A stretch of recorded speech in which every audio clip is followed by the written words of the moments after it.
screeners. How you doing? It's me, the one, AJ, Anthony Jordan. And me, Nico Lurot. It is back. It is back. It is back. It is back. It is time for season 6, people. How have we got here? That's a good question. Do you know what, though? One of the key factors to it is fan support. Like, you guys reacted and it just said, keep going. So we did. So thank you, guys, and welcome back. Hope everyone's had a very happy festive season, as it were. I don't like to call it Christmas because I know there are multiple faces out there. And a happy new year. So I hope everyone's doing good. Since Christmas is for us, did you get anything nice for Christmas? Do you know what? I'm not gonna lie. The winner was my other half's mum. Like, hanging pair of trainers, man. Like, you know when you see a gift and you're like, okay, a pair of trainers, and you're like, oh, no. Good pair of trainers.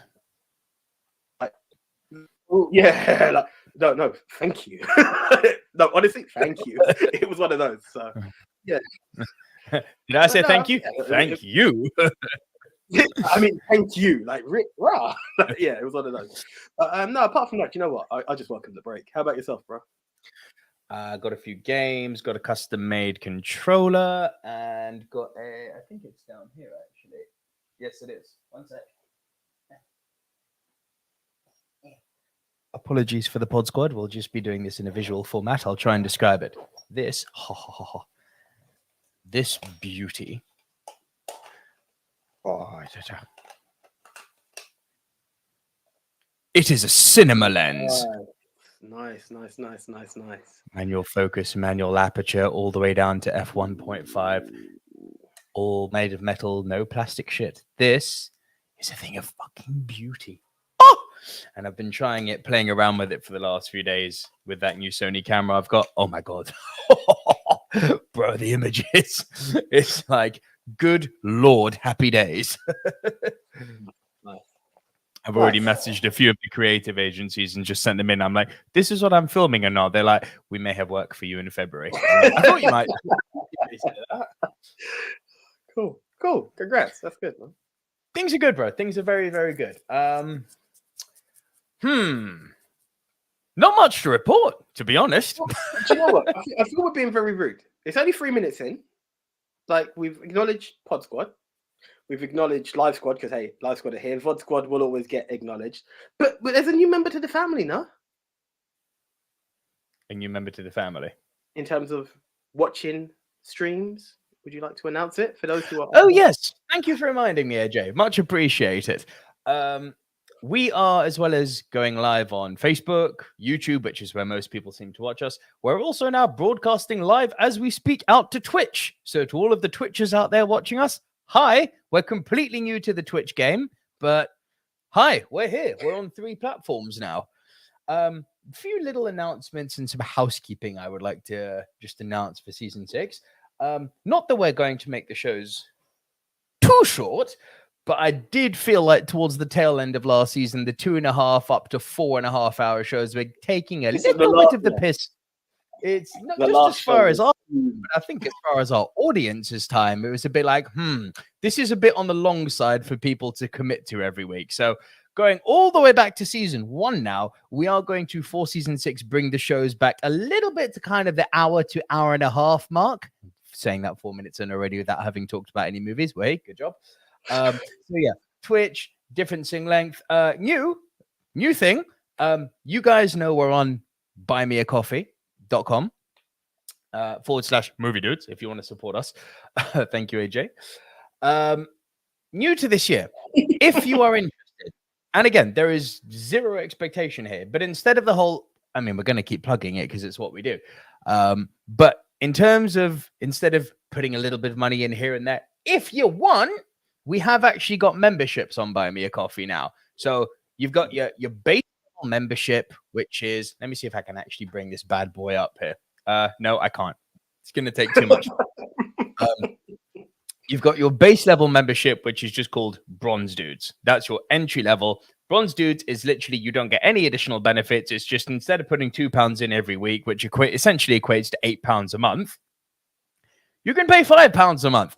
All that is you sending us a message saying, hey, I like you guys. Here's a little token of gratitude. £5 a month for you. You don't even have to do it every month throughout the year. You can just dip in and out when you want.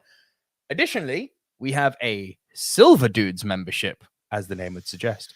And the Silver Dudes membership will give you additional content, which will be behind a paywall. It'll never be the Movie Mount Rushmore podcast. I've said forever that will always remain free. We're never going to make it a paid app on Apple Music. Never. It will always remain free.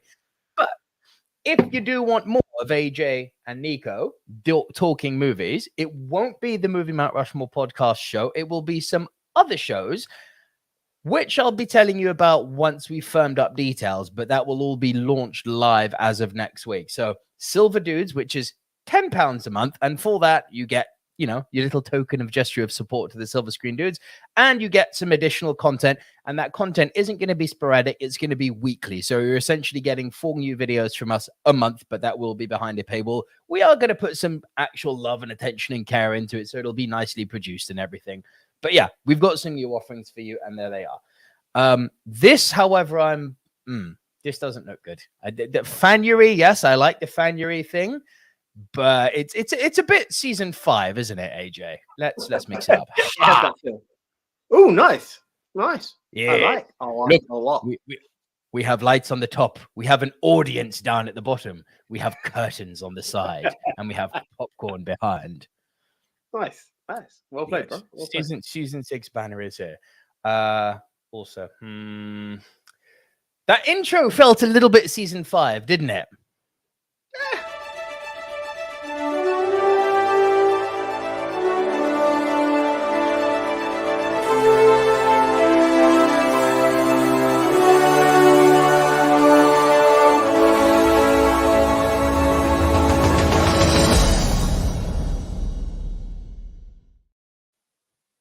Well, slap me sideways. Damn. 3 days of work that took. Bro. So 3 fucking days. I hope that was well enjoyed. No. Trust me, it was well approved and appreciated. Yeah, I can relate to the world of non-stop freaking editing. That's all I'm going to say. It's another podcast. It's another time. But it's tiring. So well appreciated, and thank you very much. It will be our intro moving forward. And what we'll do with the old intro, that dun, dun, dun, dun, dun, dun, that's going to go behind the paywall. If you want to see it, pay some money for it. Literally that. But yeah, that's kind of the announcements I've got to make. Oh, one last thing. Some of the podcast hosts, which we were on previously, there are 2 of them specifically. That would be Deezer and Geo7. They've started asking us to pay monthly to be on their podcast platform. So I've given them and said, sit and spin. So I've put us on some other podcasting platforms. AJ, let's get your vocal cords. If you want to listen to the Movie Mount Rushmore podcast, you can watch us on Spotify, iTunes, Apple Podcasts, Castbox, Google Podcasts, Breaker, iHeartRadio, Podchaser, Tune In, Stitcher, Podcast Addict. Nice. Just search for Movie Mount Rushmore. Nice. You'll get used to that one as the season progresses. But yeah, we've swapped out, so we're still across quite a few. You always turn Tune In into Tuna. I love it. I don't know why though. I'm blatantly reading Tune In, but it sounds like Tuna. I heard it for the first time. Like, whoa, where's that going? But yeah. Anyway. 9 minutes. Let's acknowledge people, and then let's get this baby on the road. Let's make like Roman Reigns too. If we got Francis Lalonde is here, happy 2023 to you too, Francis. Gavin Mann is here, Mr. Platinum himself. Welcome back to the show, Gavin. Lovely to have you here. And Gavin goes on to say, "Good evening." Why are you not coming up? Fucking comments. Good evening, Silver Screen Dudes. Hope you enjoyed the festive period. A question I've always wanted to ask: what do you use to track films, make lists? I lean a lot on Letterboxd, sometimes IMDb. Oof. That's actually a damn good question. You know what? For me, it's a Google. It's a Google, and a lot of people will then pop up. Watch Mojo's helped a few times. Watch Mojo is super helpful. Rotten Tomatoes. That's been come again. Rotten Tomatoes. I always look at them. That I always look at with the scoring. Going back to some of the stuff that might be behind a paywall in a while. When we were doing certain things, it helped like to play a certain game. So I've always looked at their scoring. But sometimes I just land upon these random websites. Sometimes it's been BFI, it's been IMDb, and they just come up. To be honest, I know some people like condemn the thing. Wikipedia sometimes will be like the genre, and I'm like, nice, hit me with it. Wikipedia is good with lists, actually. I tend to. Influencers are a funny one. People like John Campea, Angry Joe I love their content. I watch their content. There's no hate there. But John Campea and I are worlds apart in terms of our opinions. So, like, for him, he was like, everything everywhere all at once. One of the greatest movies of the 21st century. I'm there going, it's fine.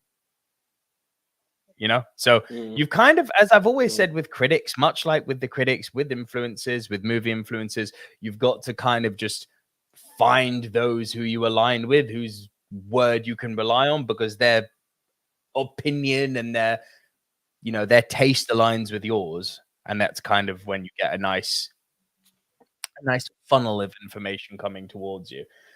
RJ Skarenki is here too. Happy New Year, guys. Looking forward to Silver Screen Dudes new every Tuesday. Yes, RJ Skarenki. Yes, we are back. Thank you. Rob Barber from the Bigger Movie Podcast is out there. One of the best podcasts out there that is not ours. Oh, thank you, Bigger Movie Podcast, for the huge love you gave us in your special recently. Much appreciate that. Rob Barber says, Happy New Year, you handsome duo. I have arrived. I got a new bike for Christmas, ready for my second year doing London to Brighton while doing your nice one. Rob, yes. My dad's done London to Brighton once. Yeah, that's big stuff. Jeremy Renner, though, sad face. He hasn't passed, has he? He's in critical condition. To my knowledge, right? One of my friends popped this to me, like the message over to me, because I hadn't heard about the accident, but I heard he's out of surgery but still in critical. So yeah, best of luck to Jeremy Renner on that one. Also, while I'm at it, I did also get an awesome gift from my mate Jimmy, which was going to be featured on the podcast, but my internet is just not strong enough yet for me to use his gift online. So thank you, Jimmy, but it is coming. Yeah, best of luck to Jeremy Renner on that recovery. Gavin Mann says 60 to 90-minute episodes probably means no tangents. Less tangents. We'll still have tangents. It's what makes us special.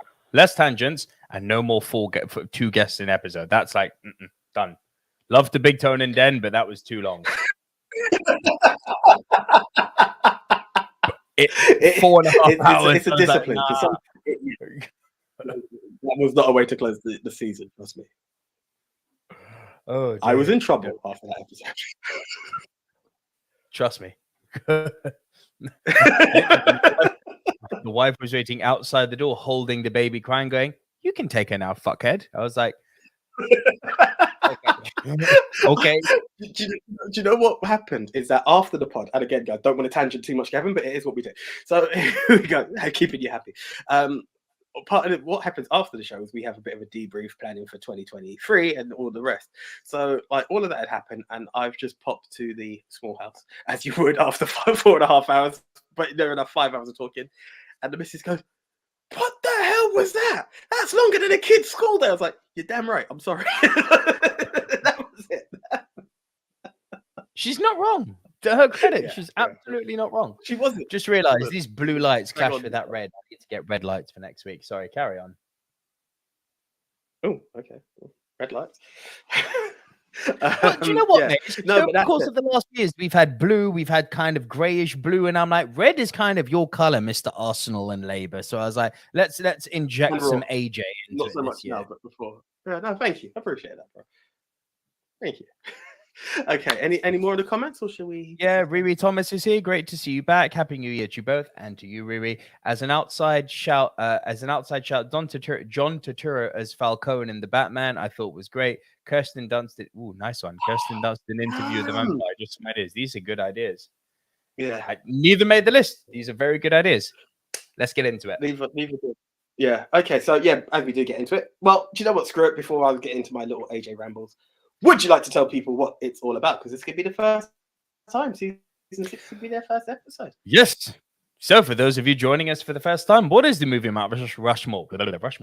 It is a top 10 show between two best friends from school. How many years is that now, AJ? Quatrième. Fuck me. That's 21 years, yes? Yeah. It's long. Real long. Been friends a long time. 22 years. Fuck me. It's been a long time. How does the Movie Mount Rushmore podcast work? AJ and I each get us on the topic. We go our separate ways. We come right back here into recording and deliver to you, the Silver Screen Dudes, our individual top 10s. This week, AJ, as it's the season debut, will go first delivering his bottom 3. I will then deliver my bottom 3. AJ will deliver his next 2. I will deliver my next 2. And when we get to our top 5, we will deliver one apiece. If at any time while we are running off our individual top 10 list, one person has a movie in a higher position, that person will say, Punt. And we will punt and talk about that movie when we get to the higher position. Once we have both rounded off our individual top 10 lists, we will create the Movie Mount Rushmore. These are the quintessential diverse must-see movies of the genre, which this week is... Top 10 supporting actor performances. Yeah, you've got a delay between your audio and your visual, but it's fine. Just a slight mention also, this is January. For the whole month, we are acknowledging people who have made some really cool suggestions for us. There is one from a member of the Bigger Movie Pod coming up next week. We'll say more about that at the end. But this week, the top 10 supporting actors, supporting performances, however you want to interpret it, is from Paul Sekulich at PSEKULLICH on Twitter. Paul, shout out to you, my man. And your brother is here too. May I just say, I have been blessed with a big bro like AJ. You're damn right. So I don't want to get into details, but yeah, my brother needed me. So that's why the show's slightly delayed. Family emergency. And I done big bro duties. So yeah, apologies, guys. But yeah, appreciate it, bro. Had some nice niece and nephew time as well in that. So, bro, before I do say my number 10, do I give it the whole... So after the Silver Screen Dudes have announced our 4 top movies, it's over to you, the screeners, the challenge gets even harder because it's down to you guys to crown El Capitan, o numero uno. The best of the best of the best with honors, sir. Yeah. Why? Because you will have to vote for the must-see movie of a specific category. How do you do that? Well, you head on over to @MovieMT_Rushmore, the official Twitter handle of the Silver Screen Dudes, or more importantly, you head on over to @MoviePolls4You, fronted by good old JT from We Love Movies, and that's where you will get to vote. So you only get one vote because we retweeted, so you can't be smart and try to influence your victory even more. Maybe get a friend to do it for you. Retweet us. Hey, it all helps. That's the only way it may work. So, are we doing last season's topics? Okay, last season we had a double whammy, and they were our season finale. The first poll was the top 10 movies of 2022, and the 4 contenders for the Rushmore were Top Gun Maverick, The Batman, Everything Everywhere All at Once, Avatar: The Way of Water. I was surprised by this. Really? Because I've seen most of those in the cinema. One I haven't seen. I'm going to go with mine to be number 1. So I'm going to go with Everything, Whatever the Ever. It's cool. Everywhere, all there, all at once. No. Okay. The Batman. No. Oh, God. This is only because people may not have seen it. Avatar. Yeah. You guys have not seen it. No way, no how, not ever. There is no way that film is in 4th position and you've seen it. I refuse. That was awesome. Oh, by the way, just before we do go any further, no, I'll do this game first and then we'll go into it. I love the fact that you enjoyed it so much. That's awesome. Yeah, AJ, the most overrated film in the 21st century, is now defending Avatar. Yeah, 4DX for the win. Oh, do you know what? As I said last time, I took the missus and she walked out. I brought a friend, and she was a major Avatar fan, and she just looked at me and went, "Thank you so much, that was awesome." That was it. I was like, okay, 3 and 4, we're in. Okay. Oh, you pieces of shit. No, it's not been seen enough. I categorically say that. I say that you pieces of shit the same way I say it to Nick. It's said with love, guys. 4,258. This got a lot of votes. Okay. Okay, take it back. It depends if you've been to the cinema. In 3rd position, I'm going to try this once again. Everything, Everywhere, All at Once. Okay. Yes. Just so you know, to make it easy for you, the surprise was Avatar being 4th. Okay, cool. Yeah, I'm now. I think we're in a good place now. I'm going to go based on your hype behind it. I'm going to say Batman. The Batman was at number 2. Obviously, Batman at 2. Top Gun Maverick at 1. Avatar only got 10. Avatar only got 10% of the vote. 10 fucking percent. Everything Everywhere All at Once got 23%. The Batman got 24%. Top Gun Maverick crushed it, mate. 43%. I may have to contact Cineworld for a private screening of that. We might need to just get 10 people and just do a big 4DX private. Oh, I'm there. Bring on number 7. I'll do it. I think I'm going to contact them and see if we can do it because I need to see that film in 4DX based on what you said. Mm-hmm. And our second poll was hidden gems. Hidden being loose here. It's the edutainment selection of 2022.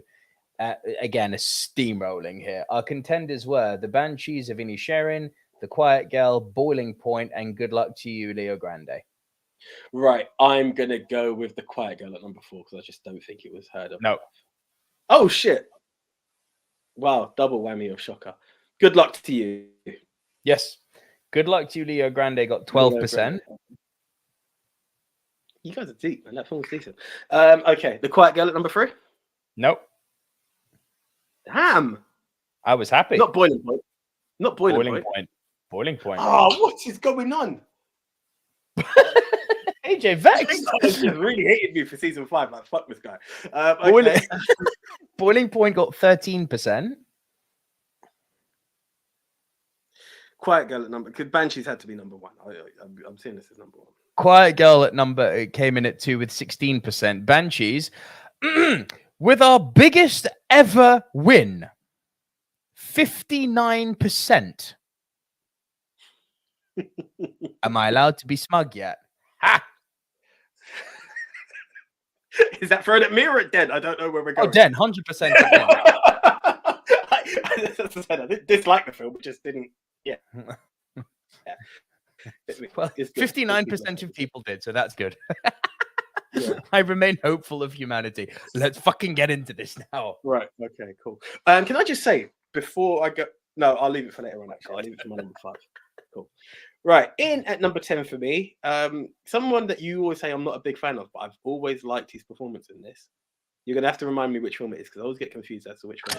You like it so much you can't remember the movie. No, I always get confused between the two. But it says Seth Rogen as Steve Wozniak, and I can't remember if it's Jobs or Steve Jobs. I always get confused as to which film it is.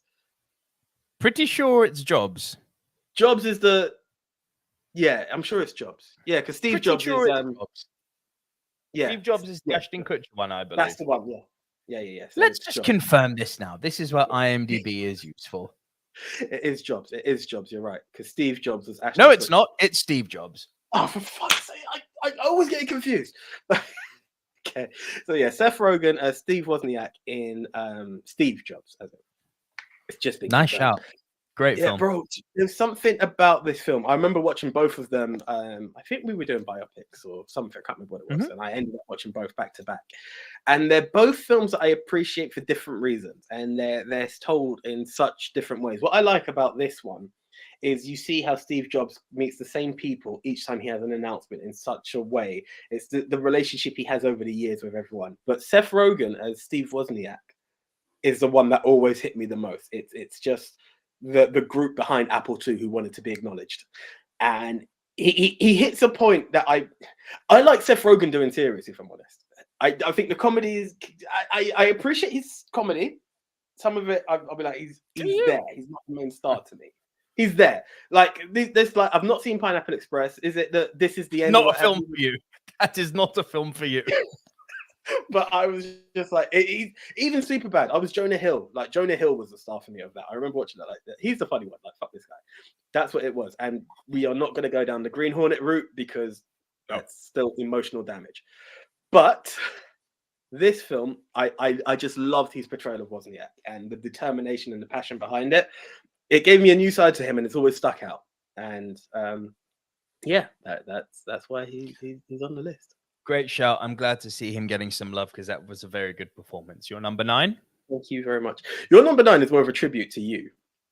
Oh, bless. It is. It's one of your favorite films, and it's someone we were speaking about. On the last episode of the last season, and I've always been a fan of her, and I thought let's bring it up. What's your favorite action movie of all time, bro? Come on, it's True Lies. Oh yeah, of course we're talking Jamie Lee Curtis, True Lies. I know why you put Jamie in this role.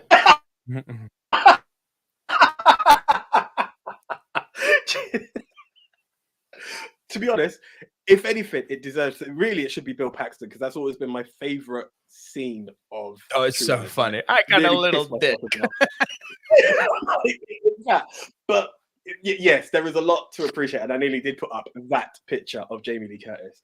But it's who she is as this housewife to a spy, but has been caught up in this world, and the way she's just trying to make it happen is such a great story. And I feel she plays that duality of innocent but still trying to be hardcore is awesome. Then yes, there is the scene where Arnie is trying to win back his wife. And but most men are like, damn.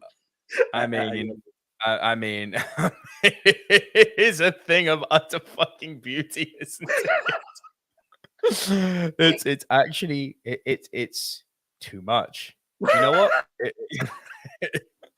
Like, people always talk about their sexual awakening. We've often joked Jessica Rabbit. We've often joked like, fuck, who's another one? Like Jessica Alba, if you're a little bit older.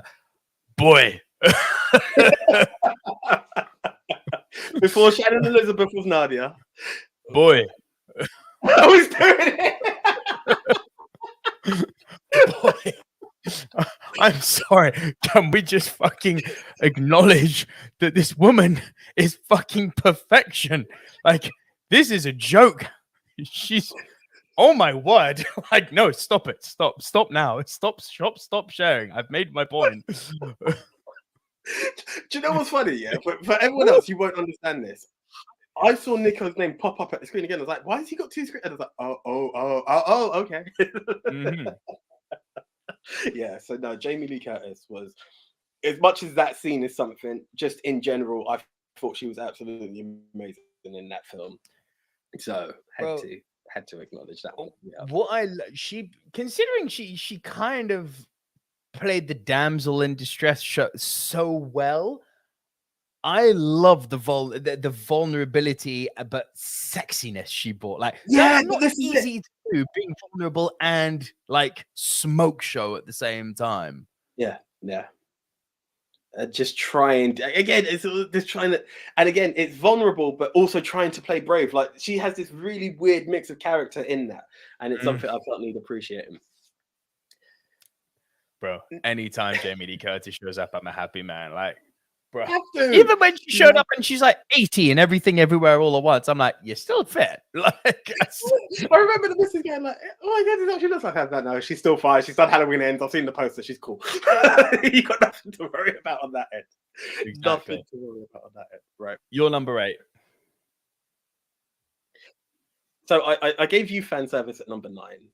We're going to go season 1, AJ, at number 8. Yeah. One of the films that may have been, it was vetoed. I think it was the captain of veto at the time. Oh, okay. Yeah, I know where we're going. Of course, for supporting actors. To be fair, it nearly made it higher, but some great films have come up along the way. But we are talking about the man himself, Zeus, aka Samuel L. Jackson. Die Hard with a vengeance, baby. I was like, there is no way we are going to do supporting actors and Samuel L. Jackson is not getting mentioned. There were so many films. I am shocked he is not your number 1. I should like I shocked. Do you know what?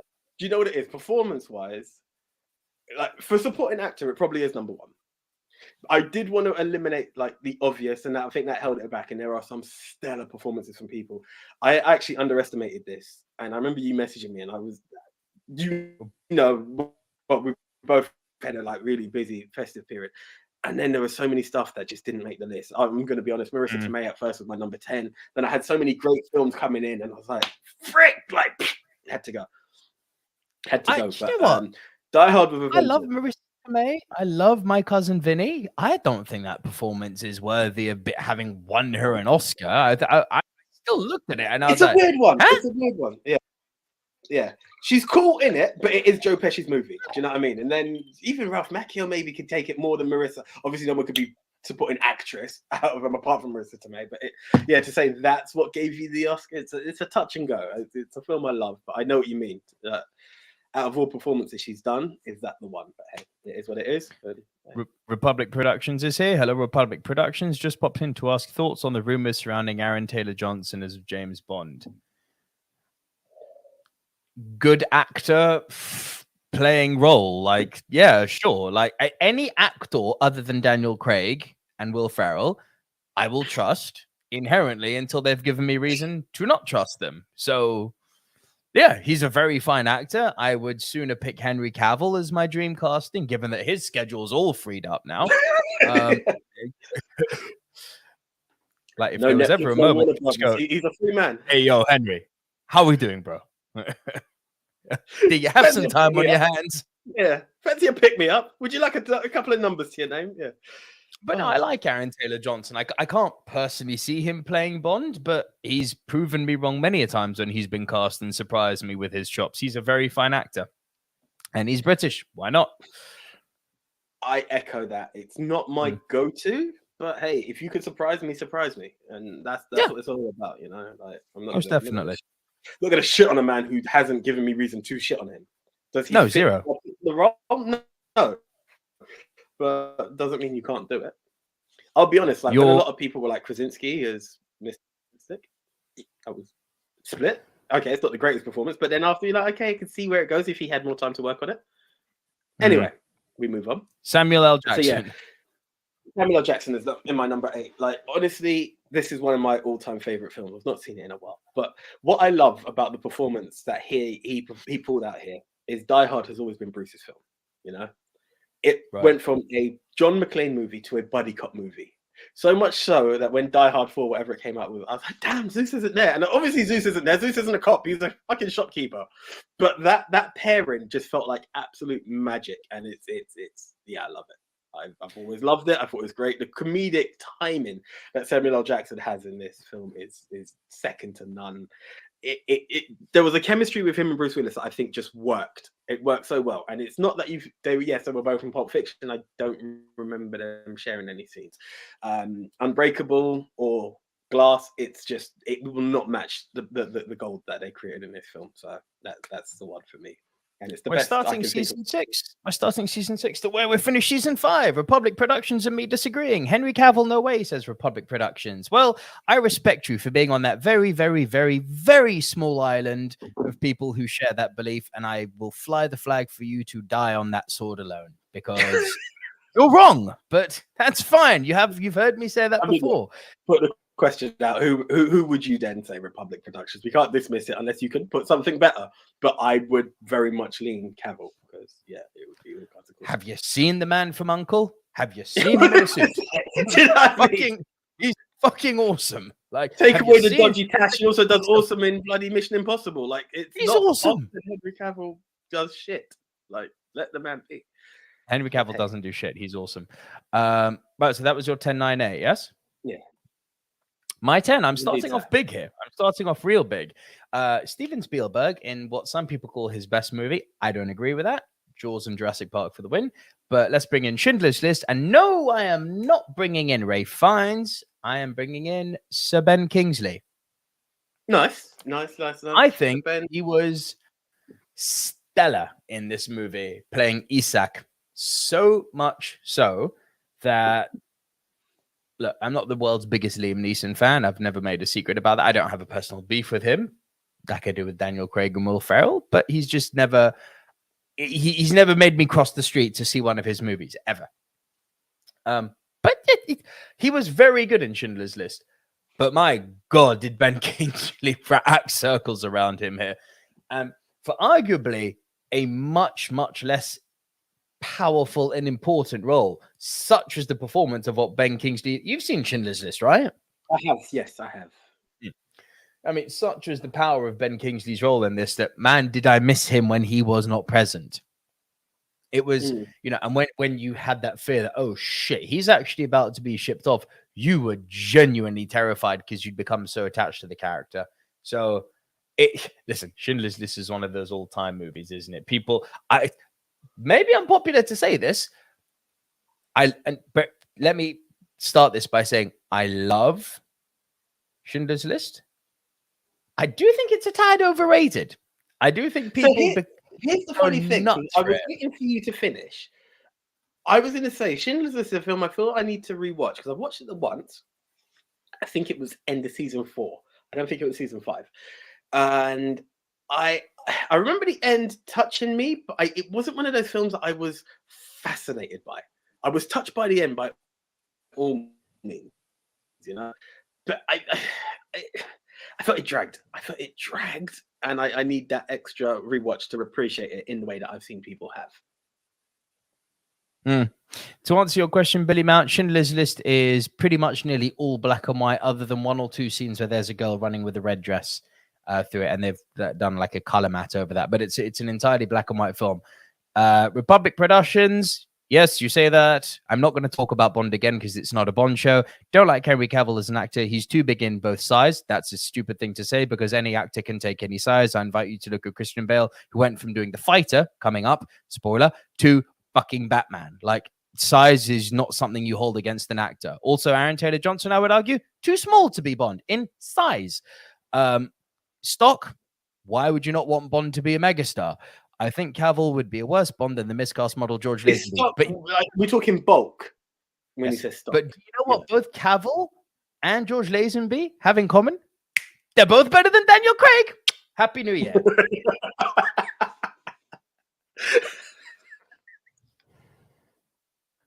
Again, I more welcome who you would say over than to shit on a person, but we'll leave it there because again, it's not a Bond show and we're trying to keep it to 1.5. Richard Madden's Bond, I like that, Billy Mount. Right, my number 9. Need to show some love for the ladies here, and I had a lot of ladies. I could have made an entire top 10 list, which is why I messaged you beforehand saying, do we do actors and actresses the same way the Oscars do? Bro, my honorables list is so fucking big. This is going to turn into another top 10 episode. 100%. This is it's insane. Anyway, in at number 9, she won Best Supporting Actress for this, and she's only in the movie for like 15 minutes. And literally, because of how powerful she was, not blubbering the way I do in The Green Mile, but she got a tear out of me. Anne Hathaway playing Fantine in Les Miserables. Say what you will about that movie. I enjoyed it. Just Russell Crowe. I enjoyed it. Russell Crowe shouldn't sing, but apart from that, Russell Crowe should not sing. Russell Crowe should absolutely not sing. Say what you will about the movie. I get why there's a bit of disdain for it because it's not as good as the stage play. There's a few people who Russell Crowe you mentioned. I think Eddie Redmayne was a bit miscast in it. But fucking Anne Hathaway stole the show, man. For 10 minutes where she's literally being sold into slavery and singing about it. If you have a heart, I challenge you to not break watching that performance. It is devastatingly sad. I broke, but I didn't cry. One tear. You got one tear. Yeah, you didn't cry in Lightyear. Fuck you. Again, I guarantee you, because the missus looked at me and said it. She goes, "You don't normally cry." I was in buckets of tears at the end of I Want to Dance with Somebody. Don't know why. It's not that bad, but I think my love for Whitney Houston is just, oh my God. Yeah. But yeah, going back to what we are talking about. No, Anne Hathaway was tops in that film, man. I really like Les Mis. I didn't think I would as well. I have appreciation for the play, and I never thought I would appreciate the film. I was wrong. It's really good. I enjoyed the movie. Billy Mount has said it's surprising that Anne Hathaway went from Princess Diaries to winning an Oscar. Listen, never, ever, other than Daniel Craig and Will Ferrell, I'm just going in strong here on season 6. Other than those two schmucks, never turn your nose up at any actor's acting prowess. They can surprise you with what they can do. Who would have thought the fat kid from Superbad would be in the contention for best supporting actor in a Martin Scorsese movie? You know what I mean? Like, oh, fuck, he was meant to be on the list. Shit. That's to tell you how big this list is. That people got cut off so many times. But yeah. But hey, Tom Hanks was in Big to multiple Oscar-winning victories. Like, it is what it is. Like, yeah. They do their thing, and that's the sign of a good actor. You could do a bit of comedy, you could do the cheese, and you could do the Oscar stuff. You can indeed. Yeah. In at number 8, I'm bringing in another lady. People may say this is a bit of a reach, this one. Funnily enough, it stars Anne Hathaway, this one, but she's the lead in it. I got to bring in Meryl, man. And yeah, it's a little bit the world that I inundate sometimes, but I had to bring Meryl in. The Devil Wears Prada. I had to do it. Bro, the reason have you not seen it? I have. It's weird. She is. Yeah. Do you know who I had a lot of love for in this? Emily Blunt. Emily Blunt. Fantastic. Yeah. Now, and Stanley Tucci. Stanley was fucking great in it. Meryl Streep in this movie. The reason, I think people, this is going to sound like a really snobbish thing to say, staying in character. Go Starscream. Go Starscream. Go Starscream. It was, I have met work. Okay, so follow me on Instagram at Nico Lurot. I do a lot of work in London around Fashion Week and New York Fashion Week, and fashion is one of the creative industries I work in. It's kind of a domain I know quite well. I know a lot of the producers in it. When I tell you, Meryl Streep is on point with how she has portrayed this character. Like, I have met this character before numerous times. Like, bro, when I tell you the takedown she does of Anne Hathaway saying it's just a blue belt, I have seen that done in the flesh before this movie ever existed. I'm watching this going, I feel so uncomfortable now because I know this to be true. Like, the way that she 2 times Stanley Tucci at the end and screws him in a room full of people without him having an iota of ability to defend himself. It's one of the most underplayed but brutal betrayals I've seen in a long time in a film. And that little pompous, that's all. Bro, my mother does that. My mother did that before Meryl did that. Like, I've seen my mother run the fucking shows in New York and be like, that's all. I have seen her fucking take people down like that. This portrayal is as real as it fucking gets. Like, don't be fooled what isn't thunder. This is accurate what she did. Look at your mum. Just a bit of nostalgia. And it's nothing against her or anything like that. I walked past you guys' old house today, actually. Just random, Which one? The one in Notting Hill or Willesden? Willesden. Yeah. The one, yeah, the last one was that. Yeah, just mad, isn't it? Queen's Park side. Yeah, that's the Willesden one you're talking. Yeah. Yes, Kensal Green side. Yeah. That's just pass it to that. Rob Barber knows. Get me Armani. Love that film. Yes, sir. It's fucking great. It's fucking great. That was my number 8. AJ, your number 7. Right. My number 7. Right. You know when you talked about Sir Ben Kingsley, who you missed on the screen every time he wasn't on there? That's how I felt about this lady in this movie. Fresh from 2022. I tried to keep it new, but I tried to stay away from comics. It happened twice. Has it come up? No. Let's try that again. My God, what's happening in a minute? Zoe Kravitz in The Batman. I thought she was just gold. For a film that I've had mixed emotions about, and I appreciate Paul Dano. I always say I feel he was wasted in that Behind a Mask and what have you, and it's just a personal choice. Colin Farrell morphed into the Penguin into a way that is to be respected beyond. And we've mentioned how Falcone is someone to be mentioned, but there was something magical and mystical about Catwoman. Just the way she appeared and everything. There was just something about the way Zoe Kravitz delivered it that I just felt, I miss you. Not on screen. It was just something there. Maybe I wanted the character to develop more as well with it. It was a bit of a weird one, but I just loved her performance as Catwoman. I know a lot of people doubted her at first when it first came up. People on the Michelle Pfeiffer train for some reason. Like again, Anne Hathaway was someone they didn't want to talk to when it came to that role of Catwoman. But I just loved what Zoe Kravitz done in The Batman as Catwoman. I can't explain it. It had a certain X factor to it that I loved. I have a love-hate relationship with that performance with that character in that movie, I should say, because the performance is fucking amazing. I love the performance. The character slows the movie down. Yeah. It's love-hate. Yeah. Listen, it's your list. Me personally, had I pulled for the Batman, I probably would have gone Colin Farrell, you know. Do you know, I say that, bro, but it's as I said, there was something about Zoe's performance that I love. Colin Farrell, and it's weird that I only now thought of it as I said it. Every time I think of the Batman, she pops into my head first. There was something about that performance that strikes to me. It's weird. And it's only now as I started talking about the film and talking about everyone else around it. Fucking great. I was like, shit, Colin. And you know my love for Colin Farrell as well. Like it's something I completely can't dismiss. But stellar performance. I just thought she was tops at it. Francis Lalonde, tangent warning question. Is the 1981 BBC Day of the Triffids miniseries good, bad? I'm afraid I have not seen it, Francis, so you'll have to tell me. That's unfortunately not a clue. Not a clue. I think I've heard of it, but it's not something that's mentioned enough for me to have searched and looked for it, if I'm honest. Billy Mount says, If Spider-Man 4 happened now, would you picture Anne Hathaway as the Black Cat, aka Felicia Hardy? No. No. No. I'd picture Anne Hathaway as Madam Web.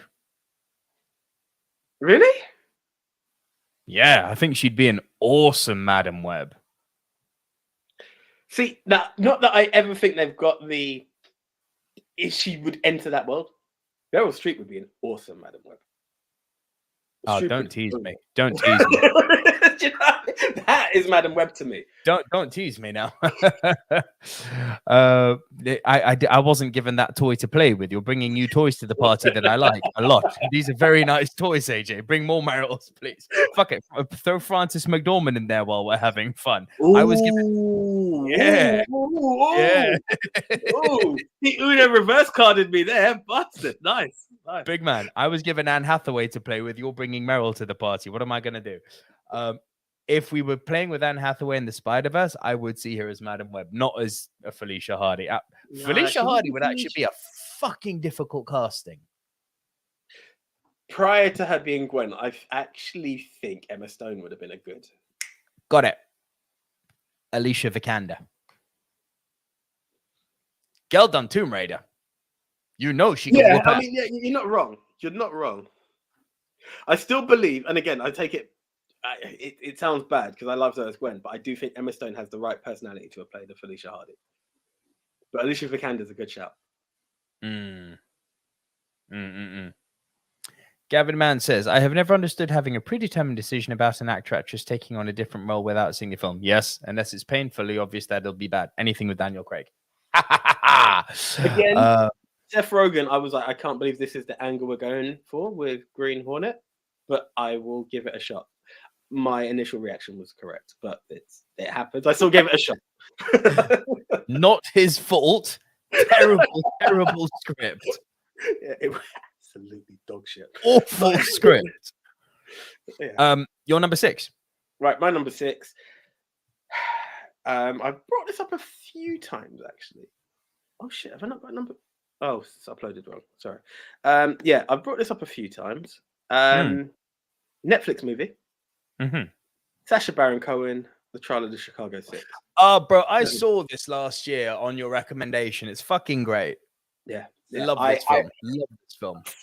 It's so much. And you know, it's one of those things. I have a very love-hate relationship with Sacha Baron Cohen. Right? Again, how? But anyway. Let me tell you why. And I'll tell you what it is. Is that I've loved the TV series Ali G. I hated Ali G in the House. I thought it was one of the worst films I saw. Like, honestly, it just didn't. It was so stupid. It just had nothing to work with. And I felt that the others, and don't get me wrong, I love Bruno and I like Borat, but for some reason I felt they were. I think because of the way Ali G damaged me, I've always been scared to go back to the others, and I thought they're just going to be too on the nose. So I've always, ever since Ali G, I've always been apprehensive to see him in a film, right? But each time I do go, he knocks them out of the freaking park. The Dictator, I enjoyed, I didn't love. Yeah. Then I heard I'll co-sign that. I'll co-sign that. Yeah. I honestly thought, okay, he's going to do serious. What are we going to deal with? And I've seen him in Sweeney Todd. I enjoyed that. Les Mis. But again, these are more like, he's got scope to be kind of jokey-fied. And when the Trial of Chicago 7 came out, I was like, let me see what you've got. My God, did he shock the hell out of me with it? Yeah. I was really fascinated by the conviction in which he plays the character and gives that character conviction into the whole scenario. I just thought he was an absolute standout hero in that film. Like, you know, like following the story, you cheer behind that man. You love his determination. You love the message he puts out.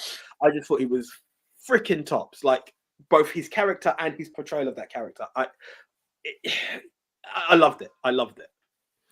I've said this often. Not all, but a lot of comedic actors translate really well to doing dramas. You brought one up earlier, Seth Rogen. Look at him in Steve Jobs. You're bringing Sacha Baron Cohen in now. I mean, Jim Carrey and Will Ferrell, I would actually like to see. I would actually genuinely be curious to see Will Ferrell do a deep cut drama, like genuinely.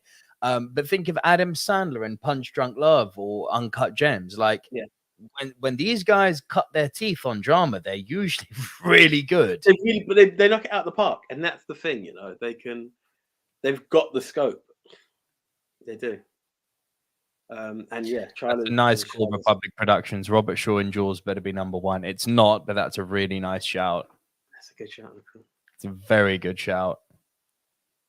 Very, very good shout. That was your number 6, yes? It was, yeah. All right, my number 7, keeping it big. AJ. Not quite. Oh! J.K. Simmons in Whiplash. Had to do it.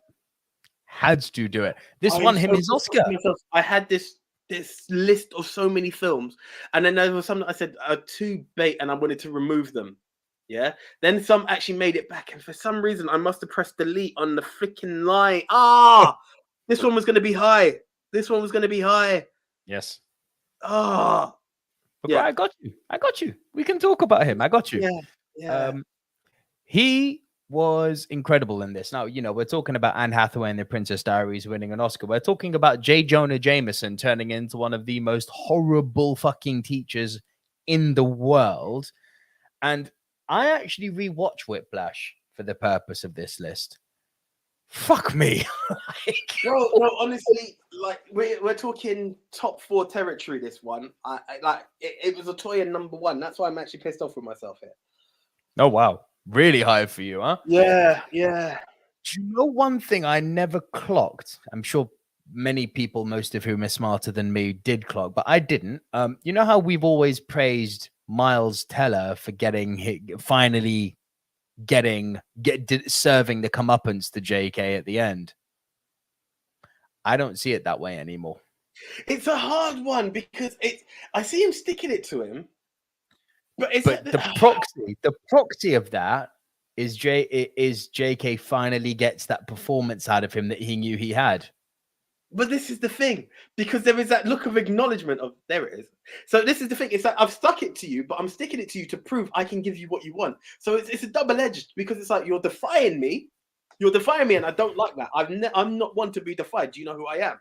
Yeah. It's kind of like tribal chief territory. But in the same breath, there is that look that happens at the end. And I don't want to bring this into a I never caught the look. Do you know what the look was to me? And you're going to love it because it's one that you've always highlighted to me. It's Undertaker with Jeff Hardy after the ladder match. Yeah. Well done, kid. Yeah. Oh. Yeah. Really I hate myself. He is Saruman in Lord of the Rings and Sean Bean in GoldenEye, and other two I love. Oh, fuck. Those are two goodies, too. There is definitely... Flash really does break the tension scale. Gavin, man, you're spot on. Yeah. Yeah, man. JK in this role really, like, it for me, it completely put him on the map. It took him from being like a reliable character actor to being a bona fide artiste. Like, he became a proper thespian with this role. And for me, he's never looked back since. Like, I'd like to see him get another role like this. He's been reduced again to being a bit party, but those bit parts always seem to be very, very good, powerful roles for most parts. I love JK in this. My number 6, people were screaming on Twitter for this to be number 1, and I get it, but I've got my top 5. My number 6, Hans Lander, played by Christoph Waltz in Inglorious Basterds. Yeah, guess what? We finally have a punt. Hey. 54 minutes in. There we go. We got our punt. Your number 5 then, AJ. Right. My number 5. I remember I said I'm going to bring up this lady again. I brought up this film in my top 10 of films of the year. Lashana Lynch in The Woman King. Bro, there was something about Lashana Lynch that when she first came out well, I don't want to say first came out, but when I first her in Bond, I was like, yeah, she's okay, whatever.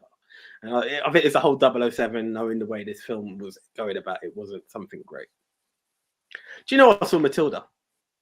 A couple of days. No. Yeah, bruv. It's hard to say as a convincer, and I still need to watch it. Sleep apnea got the better of me. I was in and out. I know a lot of people won't agree with me on this. I believe it's better than the first film.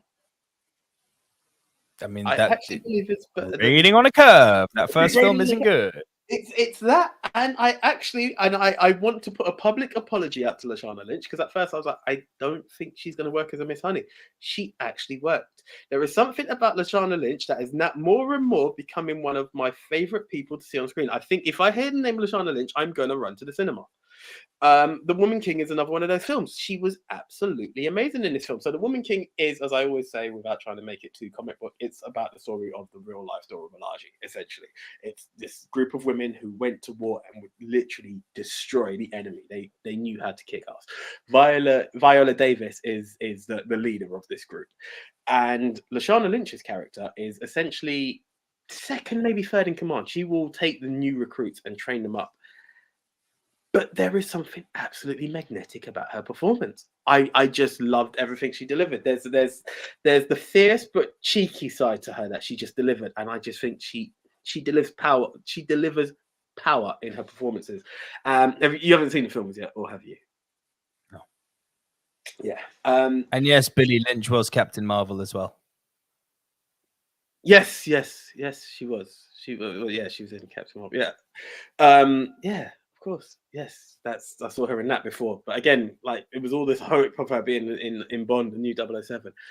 But yeah, honestly, my appreciation for Lashana Lynch has grown so much, and Woman King is that stand-up movie for me. I just loved what she done in that film. I don't want to get into spoiler territory, but it made me scream at the screen at one point when I saw how they done her dirty. Man, I was like, wow, like, she's power.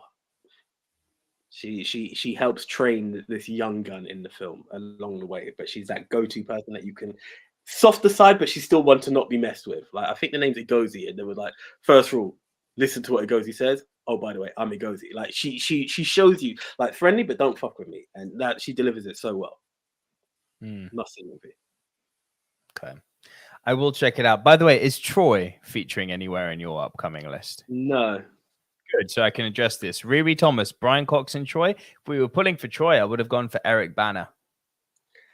Yeah, Eric Bana, I would call it redemption story, because he had done Hulk before that, and destroyed my faith in this man. And I'd also seen him in Chopper, which I thought was a very, very weird film.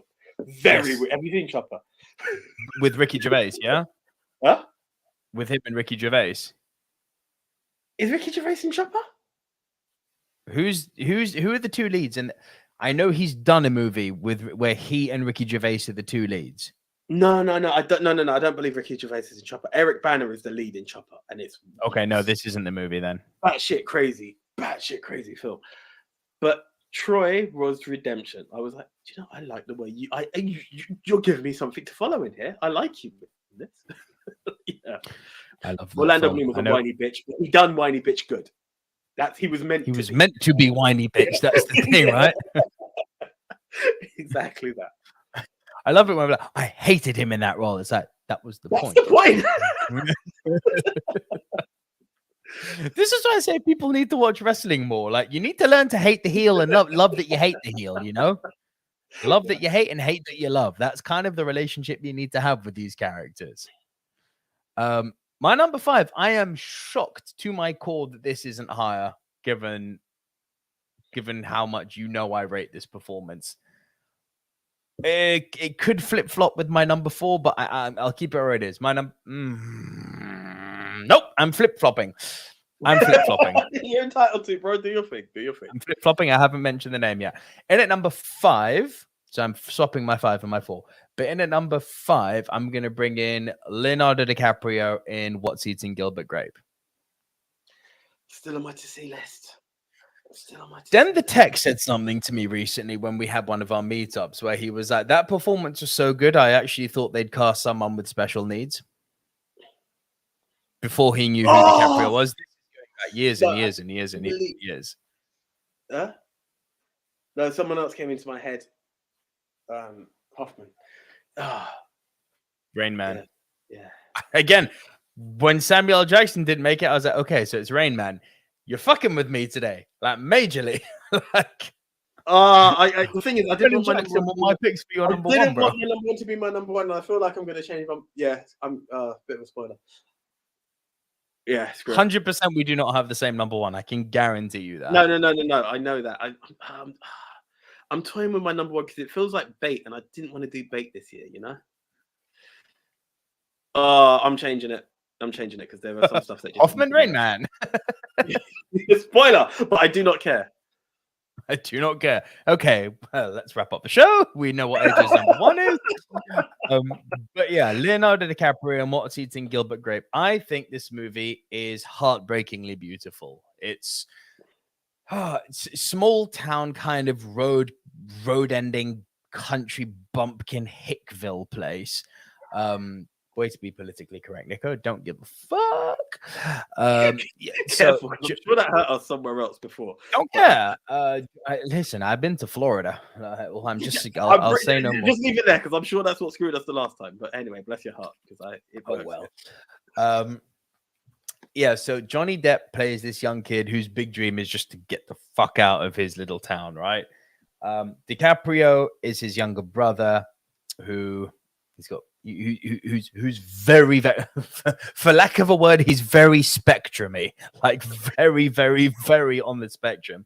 And you kind of love DiCaprio because of how innocent he is in this and because of how helpless he is.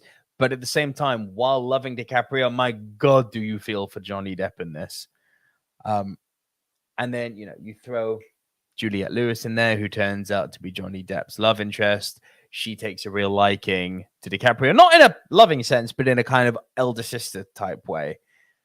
It's a fascinating study of small town America and how family can keep you rooted in one place against your will. It's really quite beautiful. That was my number 5. What? Paul Sekulic is here. Hello, buddy. The list that is dedicated to you. Thank you again for the list, Paul. Really, really appreciate Thank you for joining us. Rob Barber, special correspondence. Fuck me, that's the Ricky Gervais, Eric Bana movie I was thinking of. Cool. What is CM Punk right now? Says Rob Barber. Fucked. I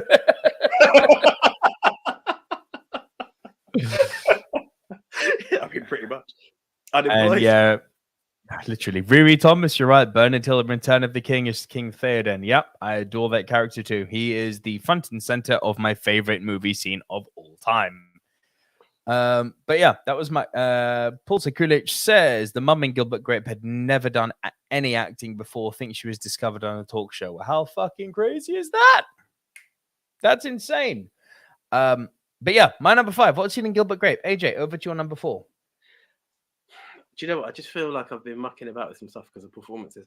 I've had to do a flippity flip as well.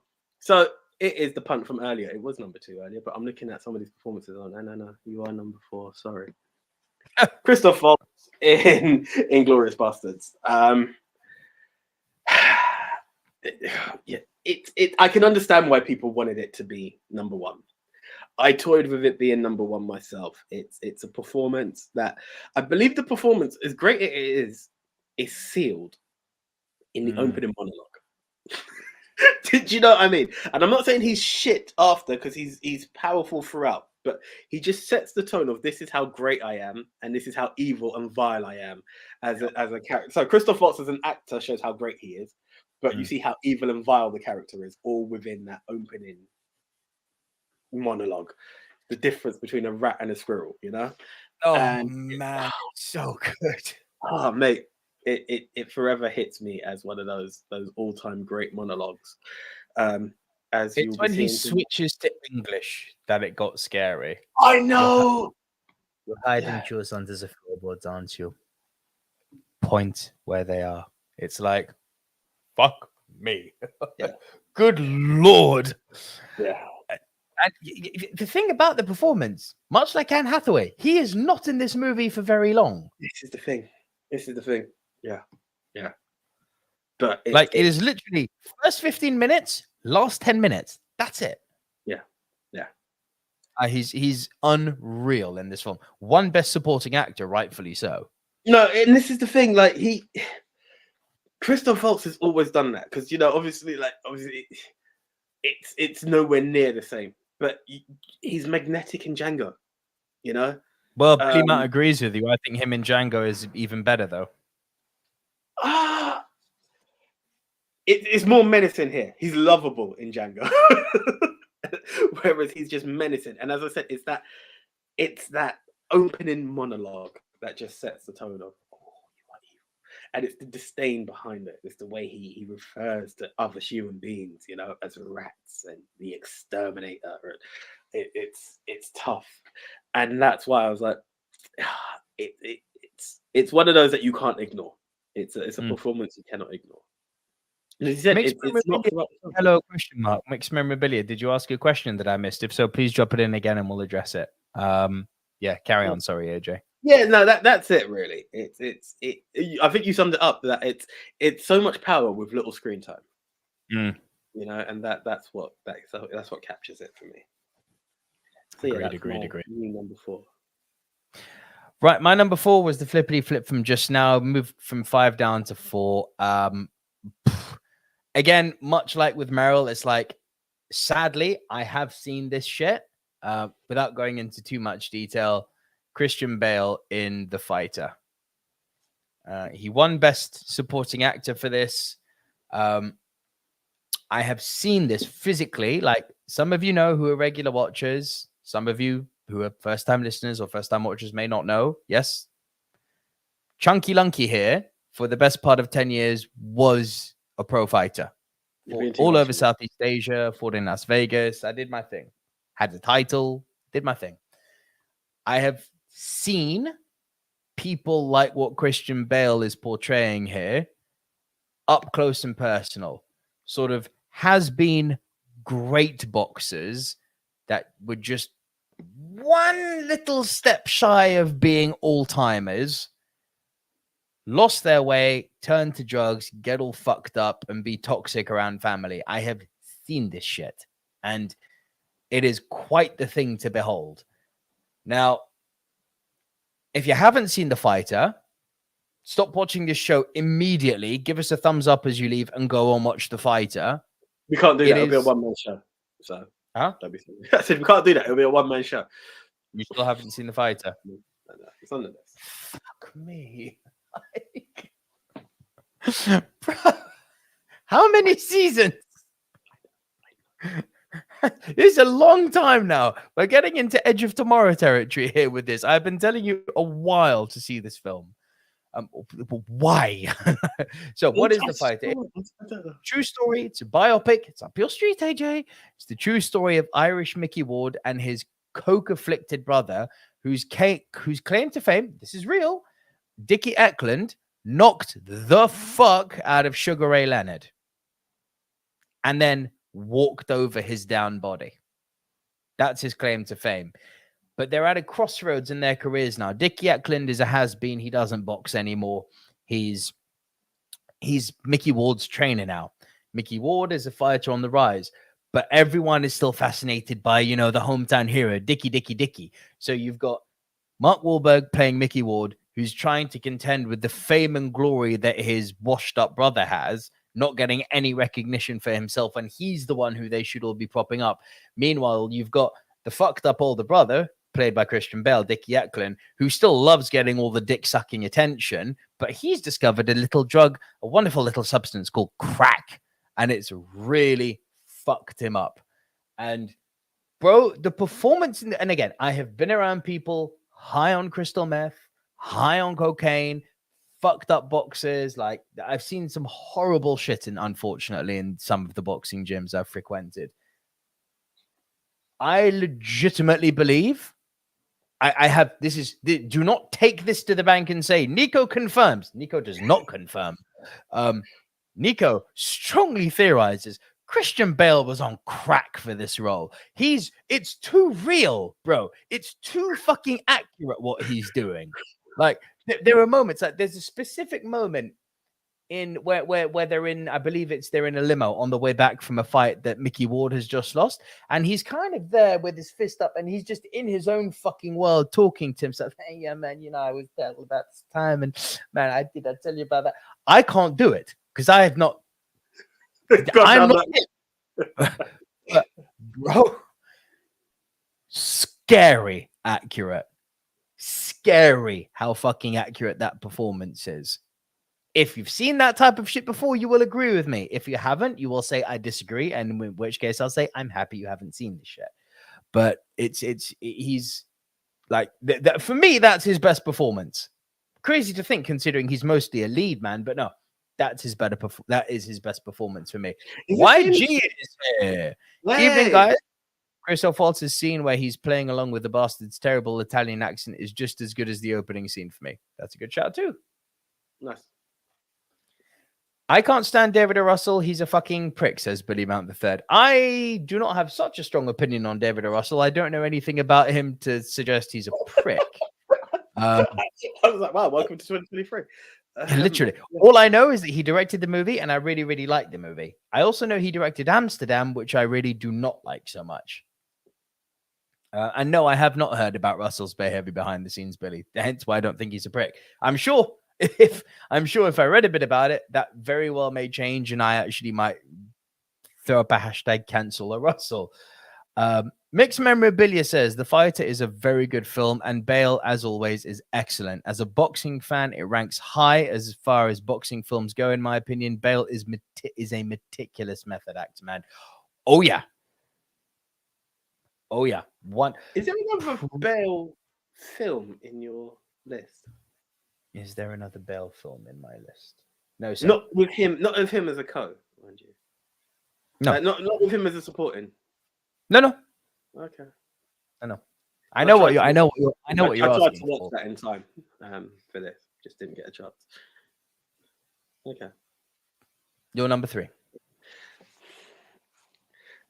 In the last 5 minutes, I've just flipped some stuff around, and I'm thinking if I'm going to keep it this way. I'm going to keep it this way. I feel like, and it's not because I was harsh on it last year that it's so high up, but it was a stellar performance and it's a fresh film. And I tried to be a bit out of the box with this one. So in at number 3, Chippendale. Huh? Chippendale. Yeah. What is it? Adam Goldberg or whatever his name is. It's Chip. He was perfect. It was great. There you go. Here we go. It's Barry Keoghan. I keep getting his surname wrong. Barry Keoghan. Yeah. There you go. There you go. Listen, as I said, there was nothing wrong with the film. It was just me looking for an end result and not seeing what was there. That's why it didn't make my top 10 list. But the performances are absolutely stellar. Mm-hmm. And Barry, as per usual, does not miss a beat. This guy is freaking gold on the screen. And just the relationship that he has as if I would say surrogate best friend that he tries to play for Colin Farrell, once he sees that the situation has gone wrong between these two, and he's just there as a support, like, why doesn't he want to talk to you? Like, that's out of order. Oh, come with me, let's go for a drink. Nicking drinks off his dad, who's an abusive little shit, and all of that. And I won't go further because it's still a fresh film and it's on Disney Plus for those of you who missed it in the cinema, even though it stormed the edutainment ballot. It's there for those who haven't seen it. I just thought I very nearly went with I can't remember her name now, which is very sad. The lady who played Colin Farrell's sister, she was stellar as well in this film. Mate, top to bottom, the performances in that film. There was a weak performance in that film, but I think maybe it's because I'm more familiar. I wouldn't even say that. It's just I think Barry Keoghan's story in the film as well. It's heart-wrenching. Yeah, it's such a story to follow. Like, as much as we have this main story, in the backdrop is this story of this constant character who keeps appearing, and the way it turns out, there's something to follow. And it's touching. It's touching. It's powerful. It's humorous at times. He gives you everything within this role, and that's what I love about it. So yeah, now I'm kind of thinking, should it have been number 2? But no, it's fine. I've said number 3. It is what it is. It is what it is. Mixed Memorabilia, to answer your question, thoughts on Steve Carell in Vice and The Big Short?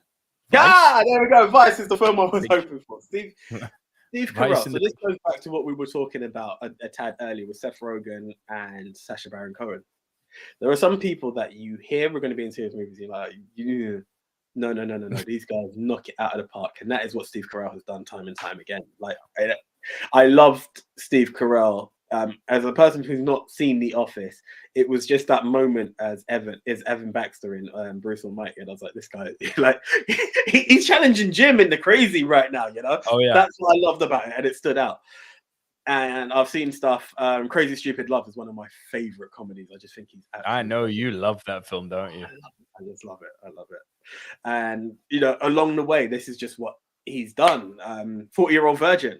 Great in that, oh, you know, one of my favorite comedies. So much, yeah, exactly. I know you love that.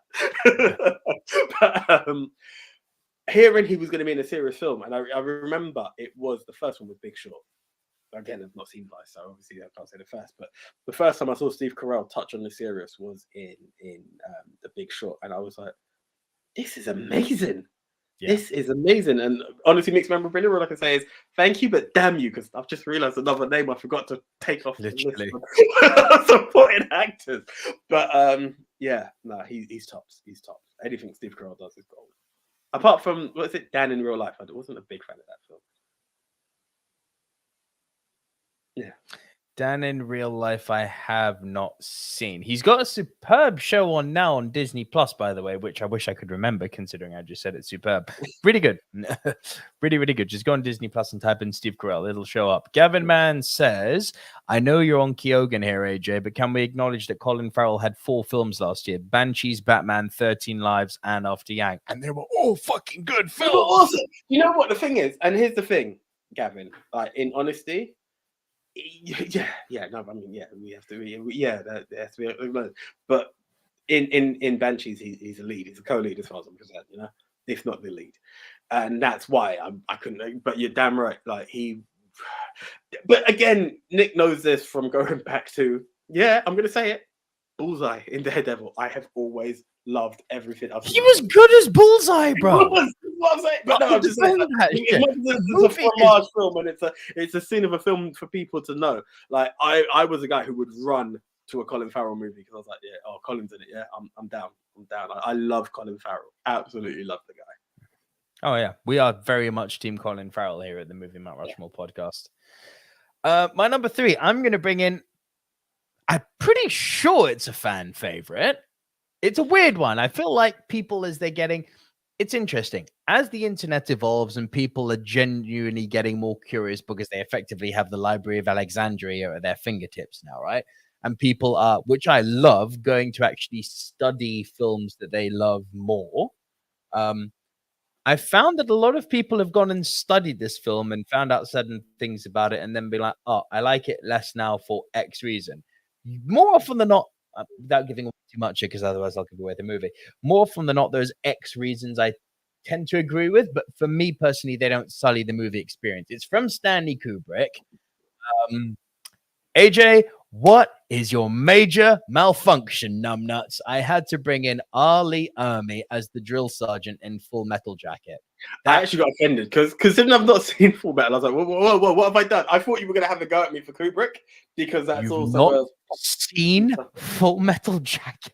I'm not going to lie, a lot of war movies or army movies have been stuff that I've been very distant from. So we need to do war movies for Remembrance Day this year. Okay. You got a while, bro. Like I know. I'm aware of what date it is. Yeah. I'm not. I'm not gonna lie. I'll have to Google search it, but I know it's a while away. Why am I being judged with that look? No, because now you got me feeling like I'm a dickhead. Isn't Remembrance Day 11th of November? That sounds right to me. Okay, because it's 11/11. That's like, this is what I'm like. That is a good way of remembering it. There you go. Edutained. Listen. So to elaborate now for you who hasn't seen it, no need to speak in vague terms considering you haven't seen it. A lot of people, and this I agree with, say that the first 45 minutes of this film, which is when Matthew Modine and co are being broken and drilled by this psychotic drill sergeant. Bro, if you like J.K. Simmons, yeah, he watched Full Metal Jacket. I'm just going to say that.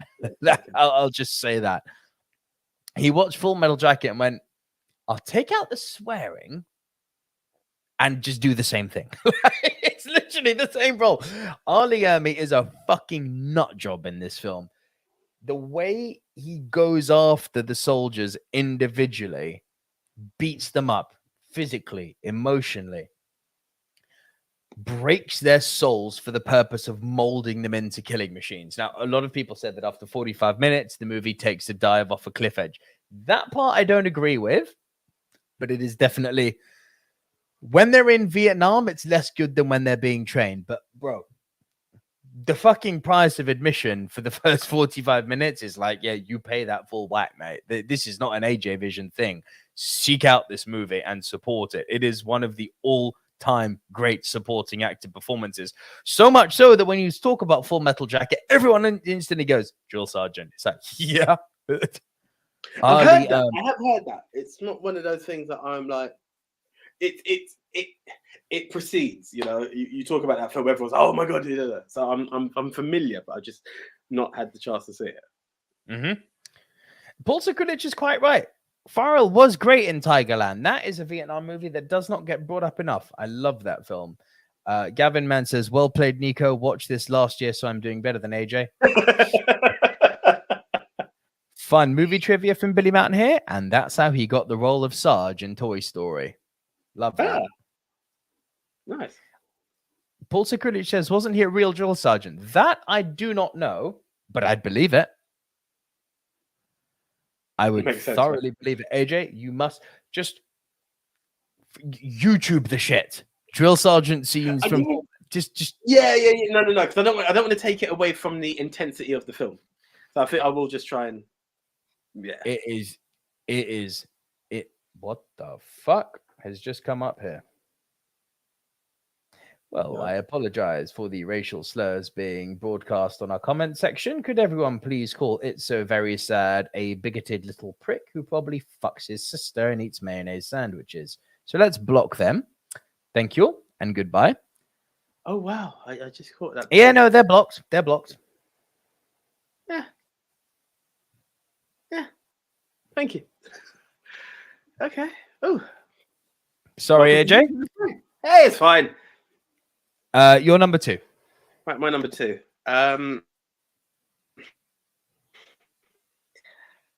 This is a film you've put me on. Now, I remember. Again, it's one of those films that is. I don't know how to explain it. I always remember you talking about a character in this film that didn't strike out to me. But there is one who did strike out to me. And again, if we're going to play the game of Christoph Waltz and monologues, then we can also play this game with Dennis Hopper in True Romance. Oh, I've left it off. Oh shit! Do you know what? It was a last minute entry for me. Well, as I said, I just said it earlier with JK when some stuff you're off the list. You know how we talk about Anne Hathaway in Les Mis, and there's that short span of time, but my God, did it make an impact? Dennis Hopper in True Romance is that guy to me. He got 5 minutes.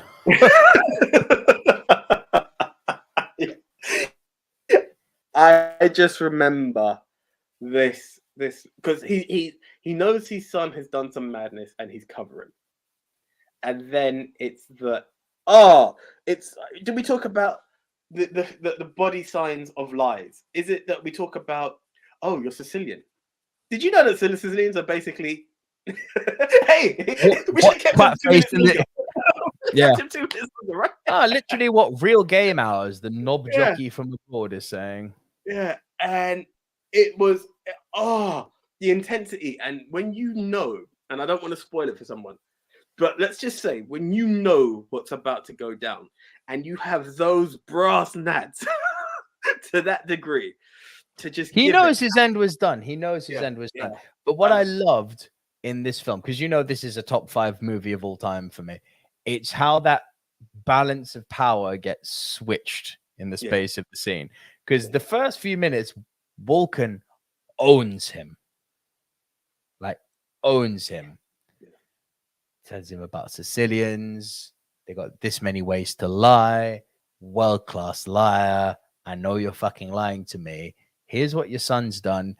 Fuckhead that he is. Where's your son? And I may choose to not kill you.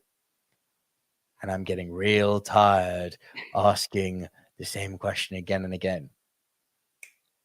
You're Sicilian? I like history. That shit fascinates me. Like, don't. And to close it with, so tell me, am I lying? Am I lying?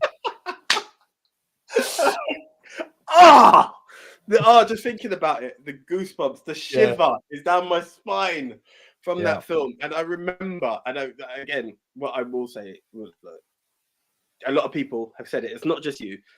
Gary Oldman as Draxel. Draxel didn't mean shit to me. I don't want to disrespect it. It just didn't. But Dennis, man, I was, whoo. And the thing is, again, you talk about shift of power, but it's also he's just lovable dad on the side, just going along with it, and without, how can I say it? As much as he's supportive, you don't think that he can go to those ends. You don't. But I mean, Dad of the Year. Fuck me, he's got that award right now. After that, it's just that power. Top 10 movie dads. That is a good one. Oh, Father's Day. Fuck it. Nice. Yeah, there we go. But yeah. He it's just it's the way it turns, and you'd think, oh, he's gonna fold, he's gonna explode, he's gonna expose his very studies, he's gonna expose everything he knows. Will he fuck? Like, yeah. Oh, the power in that film. And I remember, because he was lovable throughout, I just remember going, no, and it just scars you for the rest of the film. That's how much of an impact he made for me. So yeah, bro, it is. There's a reason of everything Tarantino has written, head and shoulders above everything for me is True Romance. No, I get it. The film is nuts. A lot of people don't even realize that he wrote it. They're like, it's a Tony Scott movie. I know it's a Tony Scott movie. That makes it even better. Like, man, love Tony Scott. Tony Scott and Tarantino. Like, I don't actually need. You know what I mean? Like, fuck. Yeah. Nate is here. Nathan Dermott says, I used to work in a movie shop as a teen and brought it years ago on DVD. Still haven't got around to seeing it despite hearing from everyone it's a classic. Nate, it's one of my top 5 movies of all time, brother. Fuck Tarantino movies all time. It's in my top 5. I adore that movie. And not just one of, again, for me, Billy Mount, it is his crowning achievement, True Romance. That, if you want to separate movies he's written versus movies he's written and directed, obviously we come into a different argument. But stuff that he's written, that's the pinnacle for me. Absolute pinnacle. Right. That's a good number 2, AJ. Good number 2. That is a damn good number 2. Oh, it's quite precious. Precious? Did you say? Precious? We want it. We must have our number 2, and that is Andy Serkis playing Small Girl in Lord of the Rings. Do you want to talk about why people say that this man needs an Oscar? Here is one of the very reasons. This is insane. When you watch this now, despite the fact that this movie, believe it or not, is 20 years old. How the fuck that's possible, I don't know. But when you consider the Lord of the Rings is now 20 years old. This year, the third part, Return of the King, turns 20. Fellowship of the Ring is now 22 years old. That's some batshit crazy shit. When you are watching these movies and you are watching what Andy Serkis is doing and you are watching what Weta Digital are doing with motion capture technology, you are, much like you were when Spielberg played with dinosaurs in the 90s, you are literally watching cinema change forever in front of your eyes. This Avatar stuff everyone's raving about, this doesn't exist without Andy Serkis. All of that stuff you just saw in Avatar and Avatar 2, that's just motion capture. Andy Serkis paved the way for all of this shit. This is single-handedly one of the most important roles in cinematic history. Add to that the fact that it's from one of the great literary works and from one of the great literary characters. Ching, ching, my number 2. There's not much to argue here. Even without having seen the film, I'm very familiar with Gollum. I really thought about it, Serkis, even as freaking Caesar is worth mentioning. He just owns it. He's like a mocap king, for fuck's sake. Mm-hmm. he just does this stuff. He just owns it. Yeah, as you said, so take away the mocap, he's still a chameleon. He just molds. He just blends into characters. So the fact that he's going to get mentioned, you'll never hear an argument from me. As much as I've not seen, apart from the Two Towers, I've not seen like a film beginning to end from Lord of the Rings properly, and I can still say he's power. And Riri Thomas says, "Love it, Nico. You just had to mention Lord of the Rings. Also interested to hear your worst." Well, YG says, on that note, do you believe there should be a minimum amount of screen time a supporting actor needs to be in the movie to be considered, or is one outstanding scene enough? That's a very good question, you know. For the scope there's a slim line, and this is where Hopper like held back, and I was like, nah, it's too... I feel there's a difference between an appearance, a cameo, and a supporting actor. If you're in more than one scene, you are then instrumental to the story, and at which point I can then recognize you as a supporting actor. There is a fine line, because there are some points you'll be like, that was a blink and you miss it moment. But if you if you can make it through at least an act, then I believe you've made it enough to become a supporting actor. I think for the purpose of awards such as the Oscars, I think it needs to be more than a scene, and that's certainly how they evaluate it. I think for the purpose of the Movie Mount Rushmore podcast, one scene is fine. And Billy, you can tell me this all you want. I'm not going to disagree. Nico, I really want to say this to you. True romance is better than natural born killers. Billy, I really want to say this. Billy, I really want to say this to you. True Romance is in my top 5 movies of all time, brother. You're not going to hear a disagreement from me on True Romance, ever. All day long. All day long. It's not even a competition. True Romance is 1,000,000% better than Natural Born Killers. Yeah. Right, just before we reveal our worsts, guys, we have got to that stage. A quick reminder just before we get into it, please, if you do like the show and you want to support the show, you can head on over to buymeacoffee.com/movie dudes. You can support us for literally less than the price of your daily Starbucks, little as £2 a week. Or if you're interested, we now have membership levels for you. £5 a month to support us instead of paying the £2 a week, which kind of works out to be cheaper, to be honest, as you can see. Or you can do £10 a month, which not only gets you the supporting you want, but it actually will get you 4 additional videos from us a month, which we will be talking more about next week once we firmed up the plans. But yeah, guaranteed 4 pieces of additional content for you a month. They're not this long. But, you know, you're going to be looking at about sort of an hour's worth of additional content from us a month at least. So all of that is available for a £5 and £10 membership fee over on buymeacoffee.com/movie dudes. And just before we reveal what our worst are, could everyone please down in the comments, the nasty, tricky comments is down below. Could everyone please let us know what their top 10s or what their Rushmores are?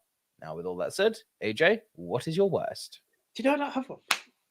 I don't actually have one. I got actually overwhelmed with how many great supported actors there have been, and actresses, if you want to go down that road of splitting it, that I actually got overwhelmed, and I couldn't actually think of a bad supporting actor. I couldn't, or a supporting role. I'm sure you're going to hit me with one and be like, oh yeah, but I really just nothing. I mean, if I was to do the bait one, I'd be like, oh, Will Ferrell's Zoolander, you know, just for the fuck of it. But like legitimately, before it's this, a valid choice. It is like it's legitimately before that came out, the whole journey home with the train strikes and everything.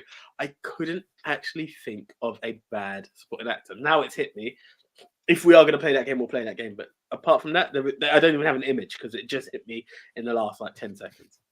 Riri Thomas says, anyone in Greece? Ha!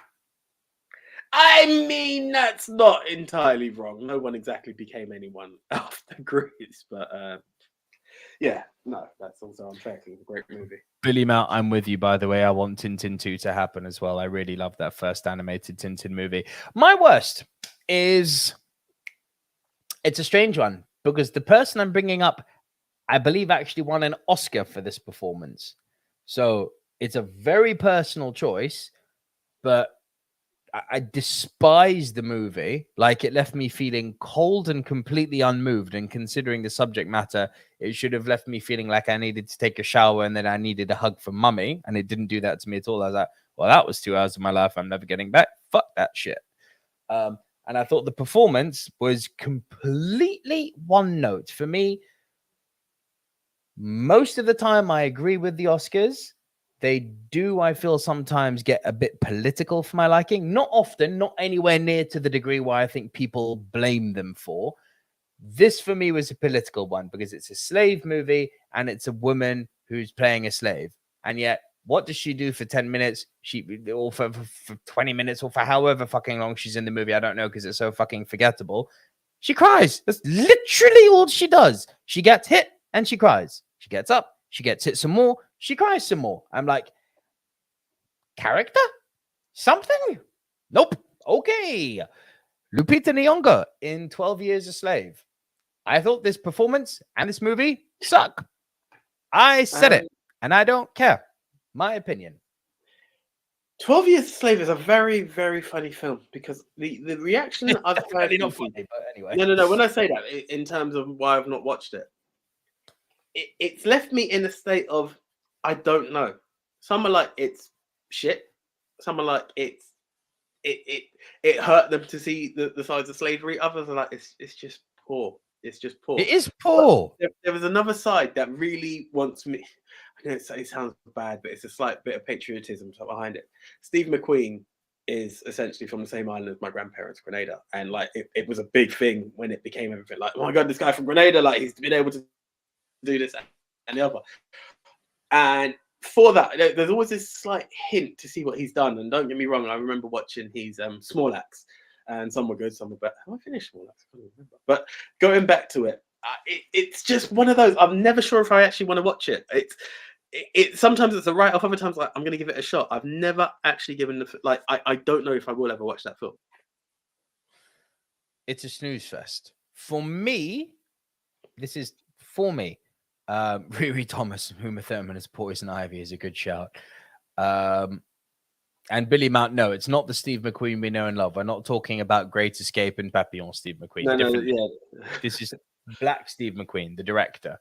Yeah. I mean, he didn't help himself with that name, to be honest. But anyway, he didn't. Do you know what? I hear all the time, Steve McQueen, he's dead. It's like no. Even though when I first heard it, I was like, you what? And they're like, yeah, directed by Steve McQueen. I was like, didn't he die years ago? Like, no, the black guy. What do you mean the black guy? Steve McQueen, bullet? No, what are you on about? Like, shut up. Like, even if he went for Stephen B. McQueen, like, do a Michael B. Jordan. Do you know what I mean? Do something. Like, let us know the difference as to who you are. But yeah, literally. Yeah. But look, I think here's the difference. Both Schindler's List and 12 Years a Slave delve into very disturbing, morbid subject matter as their choice of subject matter in their movie. Schindler's List really tugs on your heartstrings, I think. Because you feel for what's happening to the characters. Do I feel for the fact that this guy got sold into slavery? Not as much as I should. And that's a shortcoming of the movie. Like, when you're boring me about some real shit that went down, and it's tragic shit, and you're not moving me, there's something wrong with the filmmaking there, personally speaking, because I know plenty of people adore this film and were moved by it, but it did not work for me. And I thought, for me, when I tuned in knowing Lupita had won an Oscar for this. I'm like, okay, so this is one of the great performances. Let me watch it. Especially what am I watching? You can actually knock it out of the park. This is what makes it more disappointing. Yeah, like, yeah, that is quite sad. What am I watching? Like, she's just crying. That's it. Like, the scope of what she's like.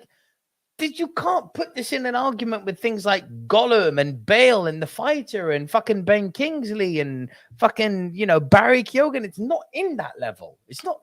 Fuck that. No. Shouldn't even have been nominated as far as I'm concerned. And I don't think that's harsh. But anyway, you're number one. Right.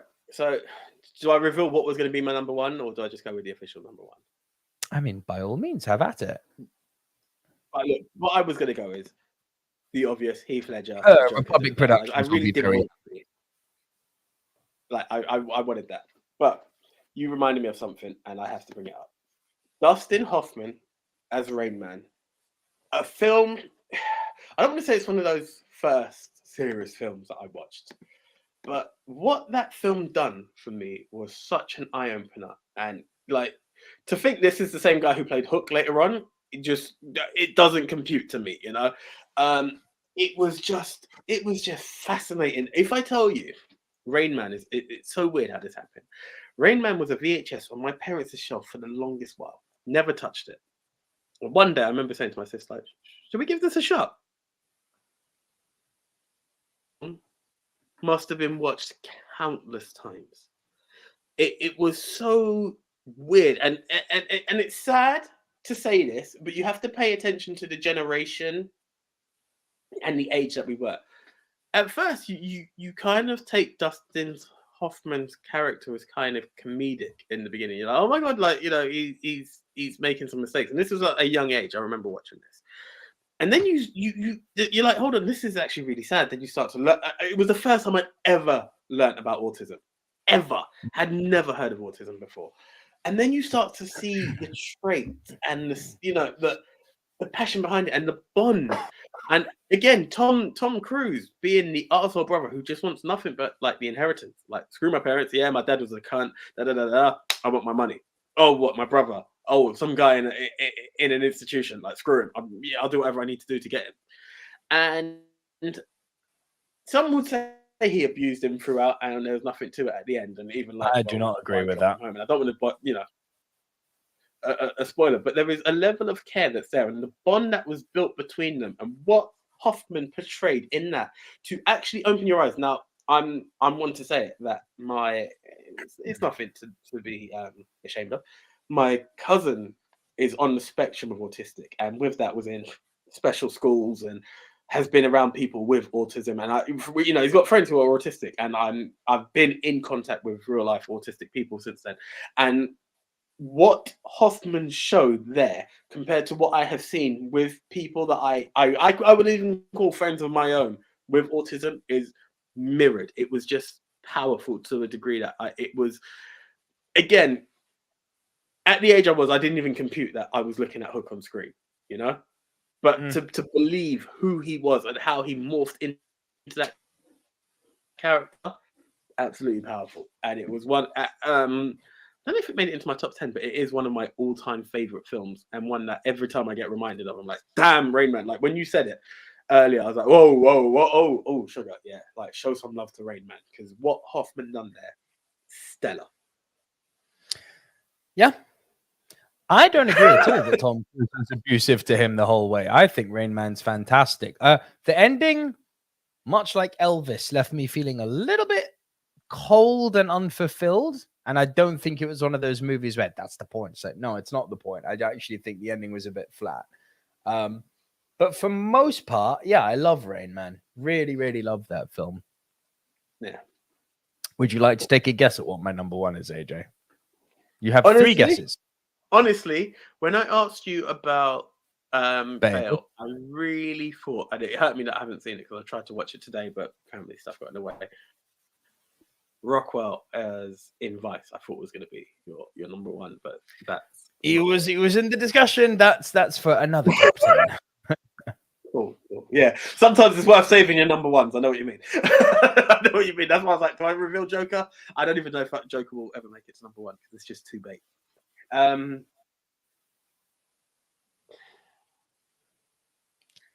one, I can't think. Is there a hint by the lead? If you give me a lead, maybe if that would. Gene Kelly. Huh? Gene Kelly. Of course, Cosmo. Boy. Cosmo, played by Donald O'Connor in Singing in the Rain. My God, this fucking film. What a Oh, this was I didn't say it. This was a global bastard watch. This one. This is when the world shut down for 18 months and it was like, well, what are we going to do? Watch movies and fuck. Like, and this was one of the many movies that I had never seen before that I came across. And it's very rare that I see like my top 10 and top 20 are pretty much written in stone. It's very hard for a movie to sneak in there. Oh, this is top 10. Singing in the Rain is hands down my favorite musical of all time. Better than La La Land? Yes, I prefer it to La La Land as a film. I love, you got no, that's chalk and cheese. Honestly, with no disrespect to La La Land when I say that, there's a magic. La La Land writes a letter to the magic of this era, and this is what I like. Exactly, right? exactly. This was the true era of people who acted, sang, and danced. These are real life performers, and honestly, I remember watching Singing in the Rain following your recommendation. I think it was like the week after, because we've done one thing and then I think it was Golden Age movies, and we're doing movies about a movie, whichever way it worked out. I think we done a movie about a movie in which you then convinced me, then we was doing Golden Age. I was like, right, let me see it, and it was in my top 4, and I can't remember the actor's name, but the guy who plays Cosmo, I remember looking at him. Now, not only did when we talk about running up the wall, but it's the actual footwork. It's a thing of beauty that has you like, wow. And the thing is that people talk about Gene Kelly all the time.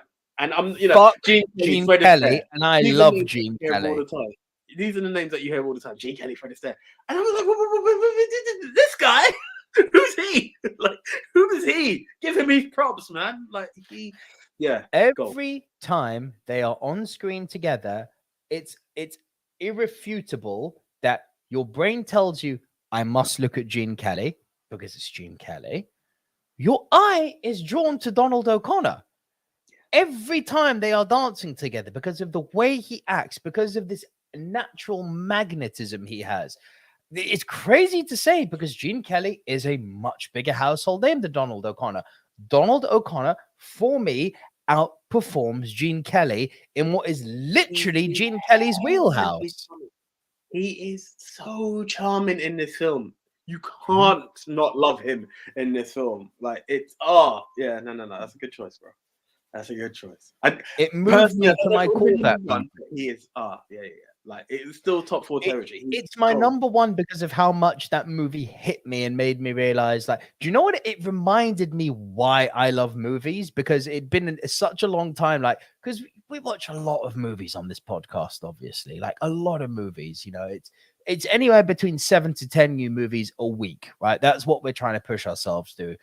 It's not always new, but a lot of the time we do get new movies. And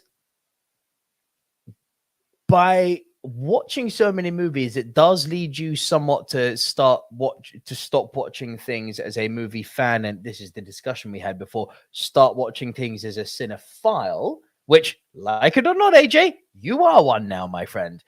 And you may not. I don't deny it. I still acknowledge there's a bit to go. That's all. You may not articulate it or have like the fucking like same like.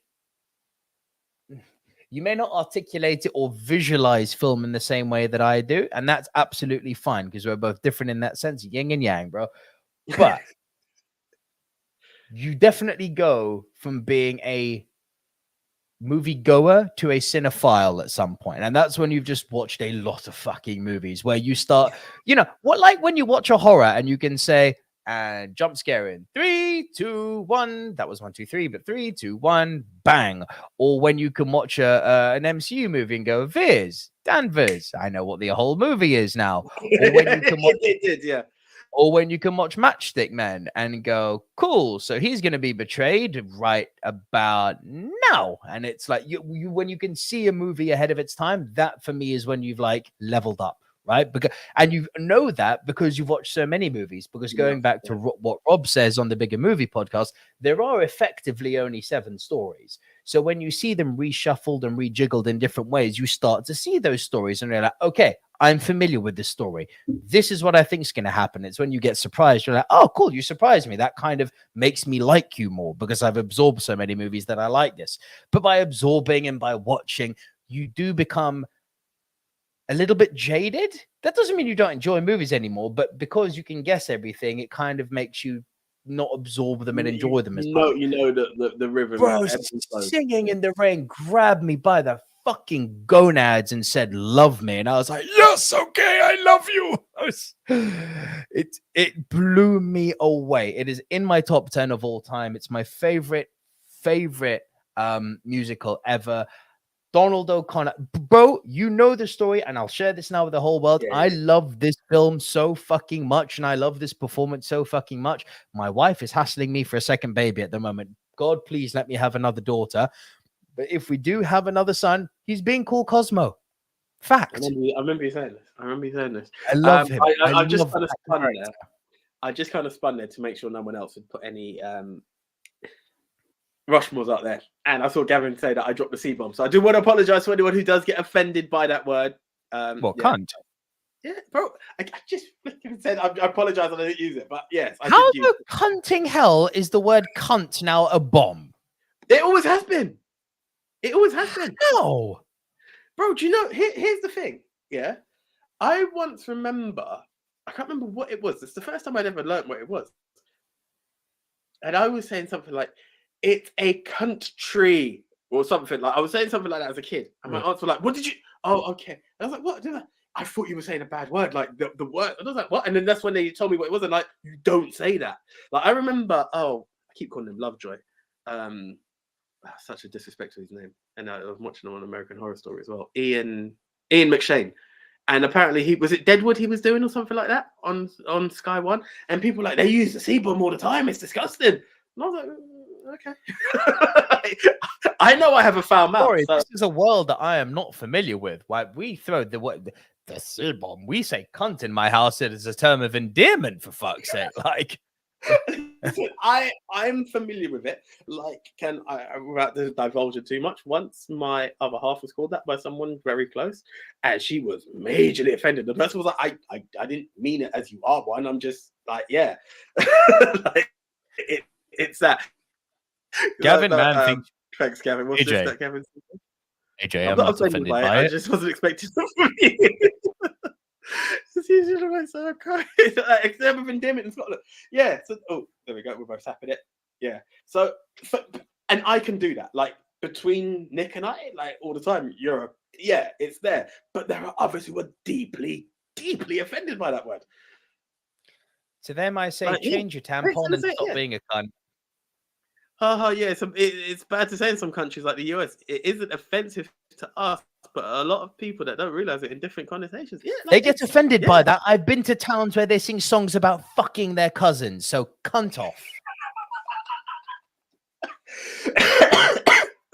The idea of fucking my cousin, and I have been now to these places, I can speak from first-hand experience. The idea of fucking my cousin is way more offensive to me than the word cunt. Why do you say that? Americans see cunt as the worst swear word. Always been crazy to me. But yeah. Cunts. Yeah. No disrespect to my American friends.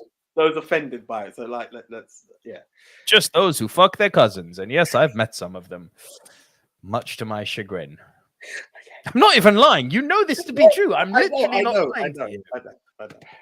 Right. So shall we do our Rushmore or do we Well, let's read through the screeners Rushmores, and then we'll do our Rushmore, and then we'll wrap it up. Riri Thomas says Dennis Hopper in True Romance, Alan Rickman as Snape in any good shout in any of the Harry Potters. Just more of my faves. Francis Lalonde says Silver Screen Dudes, my Rushmore. Kenny Baker is nice. Kenny Baker is R2D2 in Star Wars. Peter Sellers in the Pink Panther. Oh, nice. Dwight Fry in Dracula and Sigourney Weaver as Dana Barrett in Ghostbusters. Nice. Nice. Mixed Memorabilia says, for me, the greatest supporting actor performance is without any doubt Robert De Niro in The Godfather Part 2. Gavin Mann says, 10-6, Hugh O'Connor in My Left Foot playing the young Christy Brown. Yeah. And that was on TV the other day, and I was saying it, this kid doesn't get enough props for what he done. No, he doesn't. He's brilliant. Yeah. Yayan Ruhia in The Raid. He's the one who plays Mad Dog. Rachel Weisz in The Favorite. Nice. And Christoph Waltz in Inglorious Basterds. Alan Rickman in Die Hard. And Gavin Mann's 5-1. Val Kilmer in Tombstone. I still need to see that film. Alan Ford in Snatch. That's a good fucking shout. Samuel L. Jackson is in Pulp Fiction. Robin Williams in Good Will Hunting. And number 1, J.K. Simmons in Whiplash. Paul Sekulic is 10-6. We've got Heath Ledger in The Dark Knight, Fletcher in One Flew Over the Cuckoo's Nest, Rickman in Robin Hood, Morgan Freeman in Shawshank, and Samuel L. Jackson in Pulp Fiction. So Samuel may need to be on this list. That's twice now. Paul Sekulic is 5-1. Is Christoph Waltz in Inglorious Basterds, Daniel Day-Lewis in Gangs of New York, Joe Pesci in Goodfellas, De Niro in Godfather Part 2, my guy Sam Rockwell in 3 Billboards Outside Ebbing, Missouri. Mixed Memorabilia's movie Mount Rushmore is De Niro in The Godfather Part 2, Daniel Day-Lewis in Gangs of New York, Christoph Waltz in Inglorious Basterds, Siddiqui in Gangs of Wasseypur, Bale in The Fighter, my man. Pesci in Goodfellas, Jackson in Pulp Fiction, Hoffman in Sleepers, Ledger in The Dark Knight, and De Niro in Mean Streets. 2 De Niros, eh? Nice. YG goes 10. Ali Ermey in Full Metal Jacket, Robert Shaw in Jaws, Bricktop in Snatch, Heath Ledger in The Dark Knight, Ralph Fiennes in Schindler's List, Joe Pesci in Goodfellas, J.K. Simmons in Whiplash, Samuel L. Jackson in Pulp Fiction, Christoph Waltz in Inglorious Basterds, and Anthony Hopkins in Silence of the Lambs. True story. It was a supporting role. That is true. That is true.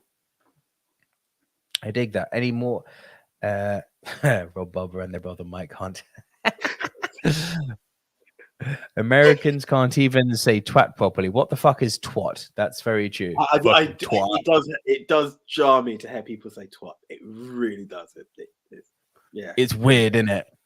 And Billy Mount says my Rushmore is Waltz in Django, Jonah Hill in Wolf of Wall Street, Alan Rickman in Die Hard, Alicia Vikander in The Danish Girl, nice one, Morgan Freeman in Shawshank. Also, Tom Cruise is you, bro. Oh shit. That's Tom Cruise to you. I think that's worse than that one. Yeah.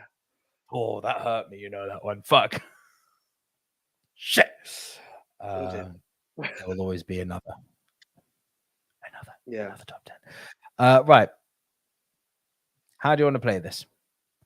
Listen, I'm not batting for my number 1 to be in there. It doesn't have to be in there. It's a very personal choice. That said, I do think that Mr. Gollum should be in there. I'm interested to see how people read into that. You know, I fear it's going to get battered for the wrong reasons. I don't know. I just feel people are going to read it wrong. I know the argument will be people will say it's not a supporting role. It's an ensemble cast. I'll be like, it's not. That's another argument. It's not. YG says, what do you guys think about a worst accents in movies? 10 movie top 10 movies top 10. Do you know the thing about that? I need to go back and watch it, but opening up a can of worms here. Quite offensive. It's quite offensive to me when I say this because I feel like an idiot for it. I actually fell for Don Cheadle's British accent in Ocean's 11. I know some people think it's the absolute worst. I did. It doesn't bother me at all. I didn't fall for it, but it didn't bother me. I remember some people like, it's the worst British accent ever. I was like, oh, okay. Like I fell for it so much so that I was like, oh, he's American. Like I hands down admit to that error. We could do, but I don't know how the world reads bad accents, and I don't want to be throughout the whole. Well, YG says, can't believe you said that, AJ. And Rob Barber, I'm going to hurt you here. Robert Downey Jr. as Sherlock is dog shit. I don't agree. I really like him as Sherlock. I don't have a beef with it either. No beef. Yeah, like apologies, guys. So I don't know how it works. I feel like it's going to be based off of what people say as opposed to personal opinion on this. Like, don't get me wrong. Of course, maybe in the first final 4. In the top 4 might be the entire cast of Cool Runnings because those guys did not do the greatest Jamaican accents.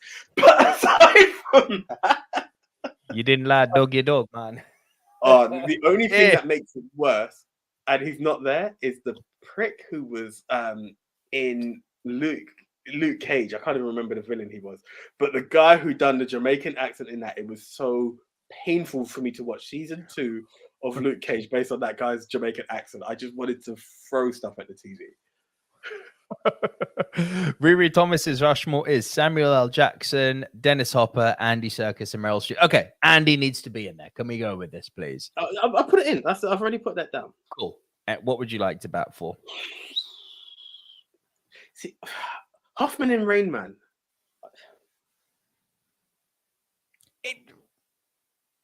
Kind of a co-lead, isn't it? So then do I go back to Ledger as number one then? If he's a co-lead, I will go back to Ledger as my number one. And in which case I will then put that, which might be... No, don't put Ledger on. It's redundant to put that in a poll. This is what I said. Going back to YG's comment, I don't know how people will see Hopper in True Romance, if they will see that as a supporting act. Absolutely they will. Why not? Some might say he wasn't in it long enough. Are you okay with that going in? I'm absolutely okay with that going in.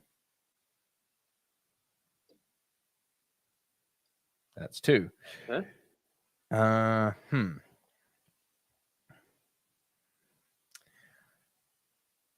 Bro, I don't have a beef with Singing in the Rain. I just feel it might get trounced. People will not have seen it enough. Riri Thomas is telling me to put Donald O'Connor on, but no. I want to. My heart wants to. Christoph Waltz? Or is that another like Ledger? It's just too big. This is what I feel. This is what I fear. I mean, JK in there. Oh, yeah. I didn't write JK Rowling. That would have been nice, wouldn't it? Right, we're missing one. Let's do Ali Ermi, the drill sergeant. Come on. But I'm down for that. Never been on. Hold on. I'm down for that. I mean, the AJ in me really wants to say Samuel L. Jackson, the Die Hard with a Vengeance, but the 4th spot does belong to the screen. Huh? The 4th spot does belong to the screeners, but if guys really want to use, I'm now going to put a choice for you in the comments. I would like you all to tell me who you would like to go in. These are your choices. We have got Samuel L. Jackson in Die Hard 3. We have got Ali Ermi in Full Metal Jacket. And I could type, that would be great.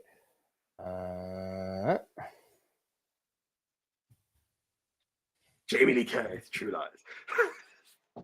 Oh. Say it, I get what. How about Bale in The Fighter? Go for it. I'm down with that. Again, I've not seen it, but I know it's a stellar performance. I'm aware of this. Okay, guys, these are your 3 choices, and it's you guys who take up mixed memorabilia. Like, I thought Screener got 2 spots. No, absolutely not. Nice try. Power to the people within reason. These are your choices. They are in the comments now. Samuel L. Jackson in Die Hard 3, Ali Ermi in Full Metal Jacket, and Christian Bale in The Fighter. Everyone, please get voting down in the comment section down below. Also, one thing I'd actually like to add, AJ, have you been on our YouTube page recently? I saw the banner. Saw the banner, yeah? Yeah, nice. Nice, no? Rob Barber says Bale. Mixed Memorabilia says Bale. That's 2 for Bale. Paul Sekulic says Bale. Ruby Thomas says Bale. Okay, it's done. The Fighter it is. Done. I'm very happy that people agree with me on that. I'm very happy about that. Christian Bale. The Fighter. The Fighter. We've got it.